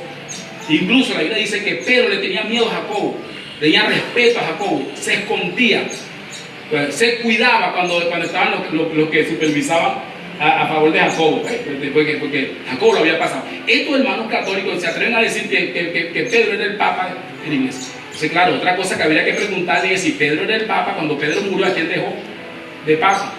No hay papas en la iglesia, ni hay papas, ni hay presidentes de asociación, ni hay presidentes de federación. ¿Qué es lo que pasa con los presidentes de las federaciones evangélicas? Que son unos papas en miniatura. Por ejemplo, ya que estamos nombrando mucho eso, voy a nombrar esto porque la federación cuadrangular tiene un presidente a nivel mundial. ¿Aló? Como especie de un papa, ¿me explico? La Federación Luz del Mundo tiene un líder a nivel mundial. La Federación Luz del Mundo está en 25 países y todos los grupos que ellos tienen se llaman Luz del Mundo. Y el presidente es un tal Jaime Puerta, ya de 90 años, y todavía el tipo gobierna toda la iglesia. ¿Y qué ganan esos hermanos con hacer eso? Muchísimo. Por ejemplo, Jaime Puerta le entregan una ofrenda misionera, todos los años de todas las iglesias a nivel mundial que ellos tienen, impuestas. Por ejemplo, ellos tienen como que son 1000 o 1000, yo no sé cuántos grupos aquí en Venezuela. El Luz del Mundo tiene como 1000, yo no sé cuántos grupos aquí en Venezuela. Y los 1000 grupos aquí en Venezuela, una vez al año, le dan una ofrenda que llaman ellos un sobre al hermano Jaime Puerta, que es el presidente de la asociación y el fundador de la asociación. Ellos entregan un sobre con una ofrenda impuesta por ellos, por la dirección. La dirección nacional, por ejemplo, dice, la ofrenda de este año debe ser de $500 por iglesia, que llaman iglesia, o por obra, que llaman obra. $500 por obra. Entonces las 1500 iglesias, ¿están aquí o se fueron? Dan $500 cada iglesia, caballero. Entonces no me digan que no ganan nada. ¿Cómo no van a ganar, hermano? Ese es el negocio. Montaron un negocio a través de la iglesia. Ya es suficiente con que un hermano en una iglesia de Dios, una iglesia local, llámese mensajero, llámese apóstol, profeta, llámese anciano, ya es suficiente con que reciba el beneficio, un beneficio, por ejemplo, de sostenimiento, pues, por sus funciones, por su labor. De acuerdo a los hermanos, de acuerdo al ingreso de los diezmos y las ofrendas que entran en una iglesia, debe darse un ingreso, un sostenimiento al apóstol, al hombre que está ahí al frente haciendo la labor. Eso lo dice la Biblia. La Biblia dice que los que viven para el Evangelio deben vivir del Evangelio. Dice la Biblia que debía ser así como era antes. Pablo explicó, así como era antes, que los que vivían para el altar vivían del altar, así como los que viven para el Evangelio deben vivir del Evangelio.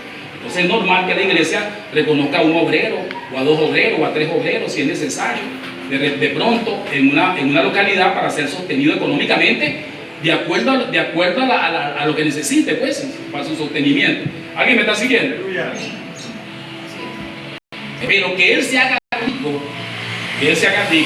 o que él tome eso, o que esa persona, esa figura, use eso como un pretexto para tener ganancias, como asunto, como lo tenga como un fines de lucro, eso está grave, hermano, eso está fuera de la economía de Dios.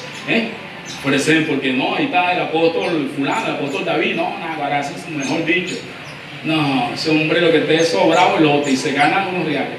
Tremendo, y ahora le voy a explicar cuánto me dan de ofrenda a mí aquí. ¿Y por qué me la dan? ¿Están aquí o se fueron? Aquí tenemos que ser bien claros, porque esto es un entrenamiento, esto no es regalo, esto no es un juego. ¿Sí? Los domingos, aquí en San José, en esta mesa, de todos los que dan los hermanos, de ofrenda y diezmos, no entran más de 8.000 bolívares cada domingo. Aquí sobre la mesa, recurrentemente sacando la cuenta, a veces 6, a veces 8, a veces 8, a veces 7, a veces 6, a veces 8, a veces 8, a veces 7. Los domingos aquí se ponen 8.000 bolívares de esa cuenta. De esos 8.000 bolívares que entran aquí, vamos a poner 10 porque me da esta pena que todos sepan que no me entra nada. ¿Aló? Vamos a poner 10 para exagerar. De esos 10, la mitad es la que se toma como el sustento mío. Como una ofrenda para mi sustento. 5.000 bolívares. 5.000 bolívares, ¿cuántos dólares son? 9. Como 9, 10 dólares. Sí, pues más o menos. Yo creo, más o menos eso es lo que gasto en gasolina. Más o menos eso es gasto en gasolina. Oh, siéntanse bien, me dan la gasolina. ¿Aló? Siéntanse felices, me dan la gasolina, eso es bastante. Gloria al Señor. Aparte de eso, yo recibo los domingos también una ofrenda que dan los hermanos para que yo haga un almuerzo. Esa ofrenda no pasa de $20. Y últimamente ha bajado mucho, a veces me dan 15. Exhorto a los hermanos que están aquí que dan esa ofrenda, que por favor se pongan las pilas. Se supone que era un agasajo para que yo fuera para un restaurante, bebiera una sopa en un lugar. pero no me alcanza para ir para la sopa de hielo del cacao. Entonces yo a veces no voy. Entonces que esos $20 yo los agarro más bien en mi administración para comprar la harina, el arroz y el asunto para la semana. Se fueron, están aquí todavía. Entonces, pero me viene otra entrada. La entrada de los lunes, que viene de acuerdo a los grupos de vida, la ofrenda que ustedes hacen en el grupo y todo eso. Esa ofrenda de los grupos también entra en 4.000, 5.000. Bueno, Yoraima es una de las administradoras de esos números. He visto esos números últimamente. ¿Cuánto entró la semana pasada? Esta semana cuando me entregaste, ¿cuánto me entregaste? ¿No viste? Porque eso lo suma es Orlando Sosa. ¿Cuánto? No llegaba a 4.000 dólares. Es lo que resulta así. Pero, ok. ¿Usted cree que yo puedo vivir de eso? Claro que no. Ahora, fíjese usted. Se supone que yo tenga un incentivo para poder estar concentrado en la predicación. Se supone que yo tenga un recurso para poder estar concentrado. Se supone, incluso Pablo dijo, los ancianos que gobiernan bien son dignos de doble honra. Debería recibir una doble honra. Los ancianos que gobiernan bien. Los ancianos que gobiernan bien son los ancianos que se encargan de llevar la delantera, de predicar la palabra, de hacer los programas, de todos los programas y las cosas que se hacen aquí son diseñadas por el Espíritu Santo a través de mí. Por ejemplo, todos los mensajes que se predican el domingo, las secuencias que llevamos son diseñadas por el Espíritu Santo a través de mí. Los programas, el entrenamiento, todos los entrenamientos que hacemos son diseñados por el Espíritu Santo a través de mí. Yo tengo que predicar un mensaje todos los domingos, diferente al mensaje que predico todos los miércoles, diferente al programa que llevo para los entrenamientos, y diferente para la enseñanza que doy el lunes para la reunión de discipulado. Todo eso necesita mi concentración y un poquito de descanso, ¿no, amigos? O sea, por ejemplo, ahorita venía matándome con Luisana, porque Luisana pretendía que yo Luisana cuando ella tiene que, ella todavía ya va poco a poco, ahorita uno yo la dispenso porque por el asunto del rol y trampo embarazo ese que tiene, ya, yo te digo una cosa, que se me ocurre otro día embarazar a esa mujer, y esa broma que tiene, primero que tiene un barriguín que pesa como 20 kilos, como 30 kilos, y segundo que mire, eso usted no se imagina, ¿verdad? Mejor no hablo de eso. Entonces ahorita pretendía que yo viniera, la llevara para yo no sé dónde, no sé qué. Hermana Luisana, yo voy a dar una clase ahorita y estoy concentrado en un programa que Dios me dio, que estoy desarrollando. Y si yo me pongo a estar yendo para allá, me voy a desconcentrar, déjame que yo necesito ir a la iglesia, sentarme en mi mueble con mi ventilador y pensar un rato hasta que lleguen los hermanos y después subir y poder transmitir lo que yo voy a transmitir. Porque esto es un trabajo. ¿Cuántos saben que esto es un trabajo? Amén. Es un trabajo. Uno tiene que pensar, tiene que analizar, tiene que sacar cuenta, tiene que ver. Cada cosa que yo digo aquí, tengo que repetirme 8 veces, 80 veces para estar seguro de que estoy diciendo la verdad. Y cuando tú te repites una cosa 80 veces para poder transmitírselo a los demás, porque cuando te estás transmitiendo, cuando tú la estás repitiendo 8 veces, ellos no te encuentras el sabor, esto no está bien, entonces tienes que borrar y hacerla de otra manera. Entonces todo eso habilita un trabajo. Entonces para todo, esa es la vida de un anciano. La vida de un anciano. Yo espero en el nombre del Señor que las cosas en Río Chico se enderecen en ese sentido, que los hermanos que están allá entiendan que deben hacer sus aportes de diezmo, de ofrenda, para de alguna manera suplir un poquito las necesidades que tenga el hermano, el obrero allá, que lleva la delantera, que predica todos los domingos, como una honra, como algo que él pueda. Los diezmos y la ofrenda que dan los hermanos deben ser utilizados principalmente para el obrero que lleva la delantera en la iglesia, principalmente. Después entonces se atiende a las demás cosas, ¿ok? Cuando en una iglesia, una ciudad, entra bastante dinero, entonces debe nombrarse un tesorero. Por ejemplo, aquí nosotros tenemos un tesorero, una persona se encarga de la tesorería, que es la hermana Yolete. Todo lo que tiene que ver con el dinero que entra para la paga, para el local, para todo lo que tiene que ver con el dinero que entra para que se hacen los encuentros, todo eso lo maneja la hermana Yolete, acompañada por Yolaine y por Crismar. Amén. Eso no lo manejo yo, pero lo que sí manejo yo, lo que entra de bien mi ofrenda, las cosas a mí me conciernen, a mí. El asunto de los diezmos y la ofrenda, que es para mi sustento, que por favor, ustedes saben que ya le diciendo, no me alcanza para el sustento, porque lo que entra los domingos no alcanza ni siquiera para la gasolina, y el lunes, mucho menos, y lo demás, gloria al Señor. Pero Dios me ha dado el poder para hacer otras cosas también, y para trabajar, y Dios siempre nos ayuda, nos cuida, nos bendice. Aparte de eso, hay hermanos que ponen su diezmo en mi número de cuenta, algunos hermanos que yo he permitido, ponen su diezmo de sus bonos y sus cosas en mi cuenta, y eso hace un total como mensualmente como de $100. Esa es la parte más gruesa que recibo, gloria al Señor. Y entonces gano esos $100 que entran en mi cuenta y gano los $5 que entran aquí y los otros que entran por concepto los lunes. Más o menos allí me iba callando. Pero Dios nos ayuda.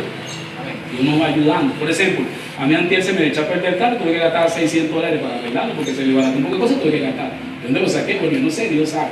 Y yo el año pasado no tenía casa y compré una casa. ¿De dónde la saqué? Bueno, no sé, Dios sabe. Y así sucesivamente Dios nos va ayudando y nos va cuidando porque Dios es que nos ayuda y que nos cuida. ¿Cuánto dan gloria a Dios por eso? Amén.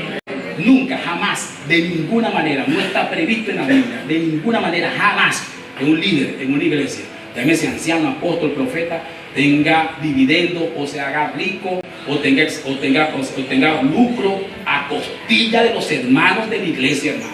De ninguna manera, jamás. Ahorita porque entra poco real aquí, pero vamos a suponer que aquí hubieran 2.000 personas y entrara muchísimo dinero. En ese caso, el tesorero y los ancianos y todos los que están aquí alrededor deben de cuidar, amén, la utilización de ese dinero. Y dar, en este caso, para mí lo que es justo, aunque sea unos $500 o $2.000 mensuales, si es el caso. Yo gaste todo para quitarme el valor. Y entonces, y cuidar de la entrada y lo demás, pero jamás pueden permitir que no, que sea el hermano David o el hermano fulano, y este no excede este dinero. El hermano que quiera dinero, que trabaje. El apóstol Pablo dijo bien claro, y que el que no trabaje, que no coma. Y él mismo dijo, y yo mismo trabajo. El apóstol Pablo es el escritor de como le dije, de todas esas 2 sesiones, pues dio el ejemplo y pasó la vida trabajando, hermano. Trabajando para poder sostenerse. Y yo creo que el ejemplo más grande que tiene un anciano en una localidad es precisamente eso, que la gente lo vea trabajando. El año antepasado, cuando yo me metí para allá a trabajar en el campo, el año antepasado, hace 2 años, 3 años, no sé, hace 3 años, ya hace 4 años, que me metí para trabajar en el campo. Y entonces, cuando encontré al profesor Domingo Pacheco, Domingo era pescador. Claro, yo le agarré y lo encontraba con su todo, con su lomo. Pero como me metió para allá para el campo y él también tenía su historia, su lomo del campo, se fue para allá, se fue también para el campo. ¿Qué o no? Pescando en Galilea. Claro, yo lo agarré pescando allá en Tacarico y se metió conmigo para allá, para el campo a trabajar, ¿me entiendes? Entonces, claro, el mejor ejemplo que debe dar un líder a una iglesia de Dios, el mejor ejemplo que debe dar, precisamente debería ser eso. Si nosotros damos ejemplo a los hermanos, precisamente deberíamos trabajar, precisamente ese debería ser el ejemplo que demos a los hermanos, amén. Que los hermanos se sientan orgullosos y decir, mi apóstol, mi profeta, mi anciano, los hermanos que están al frente son gente trabajadora, amén. Aleluya, amén. Que se ganan su centavo dándole duro. Y eso no quita que nosotros lo honremos y que nosotros estemos pendientes de las cosas que ellos necesitan, porque necesitan para la concentración y para la obra. Eso no quita tampoco eso, ¿ok? Pero tampoco le da oportunidad. La Biblia dice que cuando Pedro habló de los ancianos, dijo que no debían ser ancianos por ganancia, no deben tener ganancia. O sea, hace muchos años que los pastores, los profetas, los maestros, los ancianos sirvan a Dios por una ganancia. Hace mucho daño que ganen, mucho daño, que estén ganando plata. Uno no debería de ganar plata por hacer este trabajo de ninguna manera. Recibir lo que honestamente uno merece por el trabajo que uno está haciendo. Por ejemplo, otra entrada que tengo yo es un regalo que me hacen el día de mi cumpleaños. Algunos hermanos se juntan, me hacen un sobre, me hacen un regalo y yo lo acepté. Lo acepté porque pensé que era justo. Yo creo que es justo que si una persona está trabajando todo el tiempo en la formación de los hermanos que están siendo formados, un día al año digan que vamos a hacer una ofrenda. Yo creo que es justo. ¿Cuánto creen que es justo? Amén. No? Yo creo que es justo que los hermanos digan, bueno, vamos a apartar cada uno $10 y el día de su cumpleaños vamos a hacer una repuesta aquí y le damos a cada grupo tanto, y yo creo que es justo, por eso lo permití, porque yo creo que es justo. Amén. Amén. Oye, apóstol, para mí me regalaron si quieres un cladito para crucificarme, apóstol. No, pero a partir de hoy te van a empezar a regalar porque yo estoy hablando de aquí. Por eso es el entrenamiento. ¡Aleluya! Por eso el entrenamiento es eso. El entrenamiento es eso, para que los hermanos incluso algunos líderes o lo que sea, que yo veo por allá a la hermana y a la Lidia, a su hija y a la hermana aquí, deberían de estar todos aquí para que escuchen, ¿me entienden? Para que escuchen y entiendan. La Biblia dice que Pablo dijo, si yo siembro lo espiritual, entonces es justo que coseche lo material. Si yo siembro lo espiritual, es justo que coseche lo material. Usted tiene un apóstol, un profeta, un hermano que lleva la delantera y está predicando allí toda la semana. Usted no va a reconocer que tiene que armar un mensaje, que tiene que estudiar una lección, que tiene que leer, que tiene que... que está cumpliendo una función, no va a reconocer que es justo hacer un incentivo. Yo creo que es justo yo creo que sí. Amén. Amén. Gloria al Señor. Ahora, si fuera un hermano vago que no hace nada ni tiene que ver con nada, entonces usted diría, bueno, pero ¿qué vamos a hacer con este hermano? Gloria al Señor. En la economía de Dios, en las iglesias tienen un gobierno de ancianos. No existe en las iglesias, según la economía de Dios, un pastor. Eso está fuera de la economía de Dios. En ninguna parte de la Biblia, jamás dice en ninguna parte de la Biblia que la iglesia tenía un pastor. Por ejemplo, en la iglesia de Corinto tenían al pastor fulano, y el pastor Perencejo era el pastor de la iglesia en Éfeso, y el pastor en ninguna parte de la Biblia. Alguien que me diga que cúnchale, ¿verdad? No sé, yo creo que alguien me diga cúnchale. No sé si ustedes han leído la Biblia bastante, ¿no? Si no le han leído bastante, a lo mejor no pueden decirlo, pero los que la han leído bastante, a lo mejor digan cúnchale, ¿verdad, chicos? No hay un solo pasaje de la Biblia, uno solo, que se le diga pastor a una persona. Por ejemplo, que un pasaje de la Biblia que diga, y entonces el pastor Pablo se puso, y entonces el pastor Juan.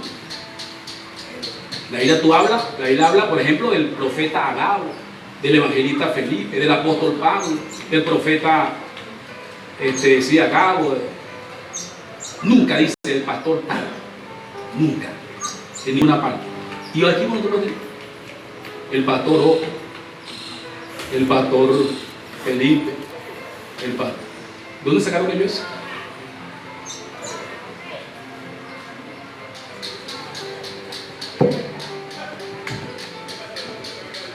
¿Qué fue lo que violaron? Ahí estamos entendiendo. El pastor Cash Luna, el pastor Dante Hebel. ¿De dónde sacaron ellos eso? En la Biblia no está. A nadie se le llama pastor en la Biblia. Eso no existe. Es más, 3 veces aparece la palabra pastor en la Biblia y aparece en plural. ¿Es plural? Plural, gracias. Plural. 3 veces. Cuando dice sujetado a vuestros pastores porque ellos velan por ustedes. Plural, vuestros pastores. Cuando ustedes pastoreen la iglesia, plural. Cuando dice, cuando aparezca el príncipe de los pastores, plural. Quiere decir que el pastoreo, claro que el pastoreo existe, es una función que ejercen los hermanos, los ancianos. Los ancianos ejercen la función del pastoreo, ¿entiendes? Pero el pastor, ellos agarraron el pastoreo, construyeron un título, lo montaron arriba de una persona, entonces catalogaron a un tipo como pastor. Entonces de paso el tipo, vamos a hablar claro, el tipo es pastor de un tipo como un papa, pues, una especie de un papa. Exacto, es una comparación. El pastoreo de lo que hace el obrero con sus ovejas. Lo simularon, pues, que era el conductor de las ovejas. Exacto. Y también está lejos del liderazgo que ellos presentan, como un tipo, también está lejos porque ¿qué es lo que hace un pastor de ovejas? Cuidarlas. Cuidarlas para que no se descarrilen, cuidarlas para que venga el Lord. Por ejemplo, nosotros ejercemos el pastoreo aquí, claro que sí. La persona está diciendo, y no hay pastores, nosotros ejercemos el pastoreo. Lo que hace la hermana Lidia, lo que hace el hermano Domingo, lo que hace la hermana Yolaima, lo que hace el hermano Rubén, lo que hago yo. Es un trabajo de pastoreo. Y no hay un solo pastor en la iglesia, son varios. Exacto, y no solamente no es un título, sino que de paso no es un asunto singular, no es un asunto de una persona. Ellos construyeron un asunto de una sola persona. Bendito sea el Señor. Como un papita, pues. Hicieron un papita en un grupito. Entonces el papita y tiene sus 20 feligreses. El papita y tiene sus 40 feligreses. El papita tiene ahí está, construyeron está afuera. absolutamente fuera de la economía de Dios. Un día le van a rendir cuenta a Dios por eso. El gobierno de las iglesias está a cargo de una figura bien clara que está en la Biblia, que es el cuerpo de los ancianos. Las iglesias en una localidad deben tener un cuerpo de ancianos. Ellos son los que van a encargarse del gobierno de la iglesia en todo el aspecto, en todos sus aspectos: el aspecto administrativo, de finanzas, y en el aspecto principal, que es el aspecto de la administración de la palabra.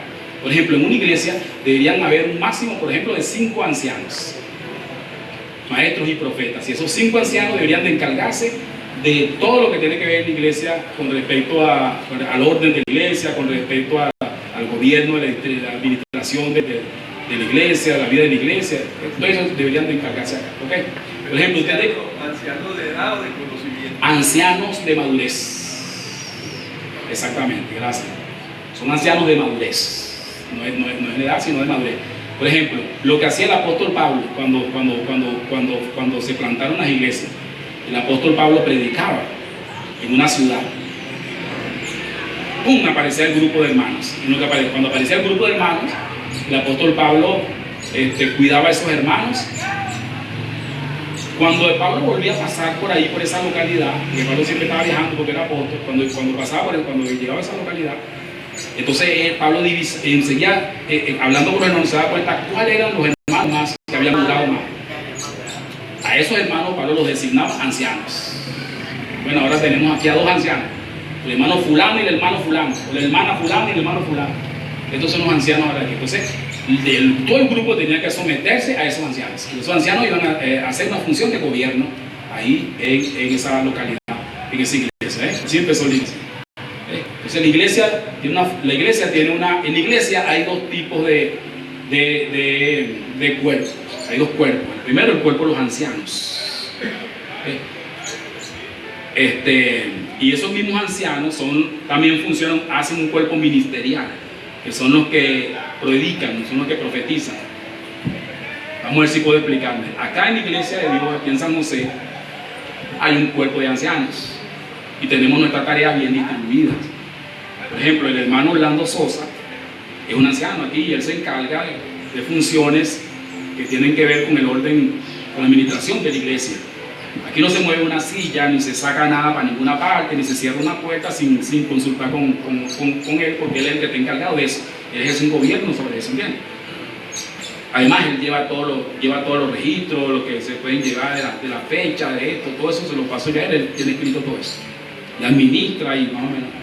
Él se encarga de esa parte, Pero también tenemos a la hermana Yolaima, que se encarga del orden de los servicios. Por eso usted la ve que siempre está sentada allí. Si no abre los servicios, está pendiente de quién lo abrió. Si no, pone a la persona que lo va a abrir. Ella también es anciano aquí, en este pueblo, en San José. Tenemos también a la hermana Yoletti, que es también hace una función de tesorería. Todo lo que es dinero, ella es la que se encarga, y los pagos que hacemos y las reales se manejan en la cuenta de ella, de paso. Y ella lleva el registro y entrega un informe detallado de todo lo que entra y lo que sale toda la semana. También tenemos a los hermanos Rubén y la hermana Nidia, incorporados de hace algunos meses, para que velen en el asunto del sonido. Rubén y Nidia, en otros asuntos que son necesarios. Mi persona, mi hija Crismal y mi hermano Esteban somos ancianos, pero estamos encargados estrictamente de la administración, de la predicación de la palabra. Cuando yo no puedo estar acá predicando, por ejemplo, un domingo, está mi hija Crismal o está Esteban, que llaman popularmente Pichín. Nosotros 3. ¿Por qué nosotros 3? Porque son hermanos, como son familias, se reparten todo. No. Los predicadores salen porque cuando todos nos damos cuenta, principalmente yo, que soy el apóstol, le hago una doble función aquí. Yo hago una función aquí de apóstol, le hago una función también de anciano, de profeta. Uno se da cuenta quién es el que número uno, quién tiene la madurez y quién tiene el conocimiento, quién tiene el mejor conocimiento para ayudar a los hermanos, ¿entiendes? ¿Quién es más acertado en el conocimiento? Esa persona que es acertada en el conocimiento es la que debe ayudar a la hora de predicar. ¿Me explico? En una iglesia es normal que hayan por lo menos 3 profetas o profetas y maestros encargados de la predicación, encargados de iniciar, como punta de lanza, como encargados de iniciar la predicación. Después que ellos tres se turnan, aún así, durante los servicios puede predicar cualquier hermano, puede profetizar cualquier hermano. Cuando termina el servicio, cualquier hermano puede pasar. Y a medida que los hermanos vayan pasando y vayan hablando, uno se va dando cuenta quiénes son los que tienen el don y quiénes son los que tienen la gracia. Deben tener el don y deben tener la gracia. ¿Ok? Uno va viendo, quiénes son los que... Por ejemplo, aquí yo llevo la delantera. Por eso que predico todos los domingos. Y cuando no estoy, predica Crismar o predica Esteban. Yo no tengo necesidad de predicar todos los domingos. Podría ser que yo podría hacer una rotación con Crismar y con Esteban. Un domingo yo, un domingo tú, un domingo yo, un domingo tú, un domingo él, un domingo yo, un domingo tú. Deberíamos ser así. Pero nosotros llegamos a la conclusión de que estando yo, nosotros tres, pues llegamos a la conclusión, ellos y yo, de que estando yo, si estoy todos los domingos, es mejor. Nosotros tres llegamos a esa conclusión, de que si estoy yo, es mejor. Hay más aprovechamiento, no estamos haciendo una competencia, ni queremos lucirnos, sino que queremos que haya mejor aprovechamiento de la palabra, del conocimiento de la palabra. ¿Alguien me está siguiendo? Porque el asunto que es más revelado. Claro, para que el asunto sea más revelado, porque yo como apóstol, también de paso, soy el que abro los temas.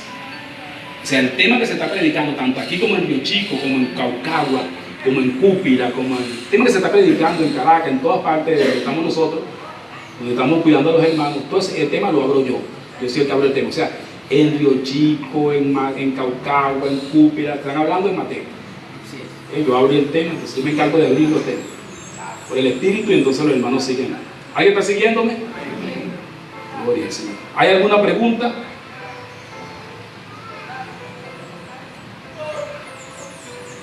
Seguro que no. La hermana quedó un poquito respondida. ¿Sí respondí un poquito? ¿Sí? Gloria a Dios. ¿Quién más tiene una pregunta, por favor? Si no preguntan, yo voy a creer que entendieron todo.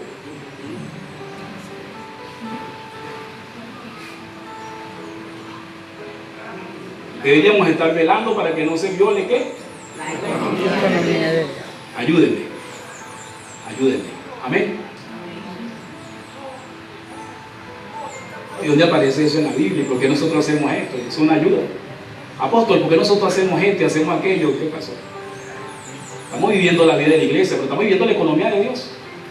Ayúdenme para yo saber eso.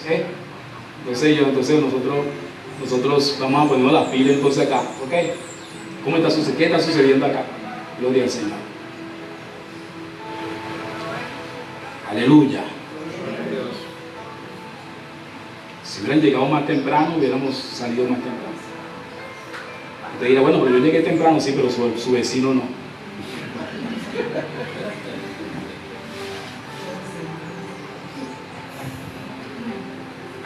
Bueno, entonces vamos a tener que empezar a pasar intervenciones. Entonces yo ayúdame, que tú eres buena en eso. A ti no se te escapan así con mucha facilidad. No importa que no pasen para acá, tú te acercas y le entregas el micrófono. Antes que yo oiga. Gloria a Dios. Como el apóstol preguntó que se habían entendido todos, y todos dijeron que gloria a Dios, amén.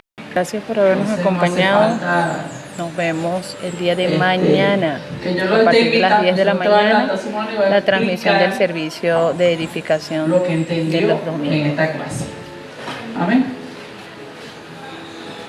Y si no lo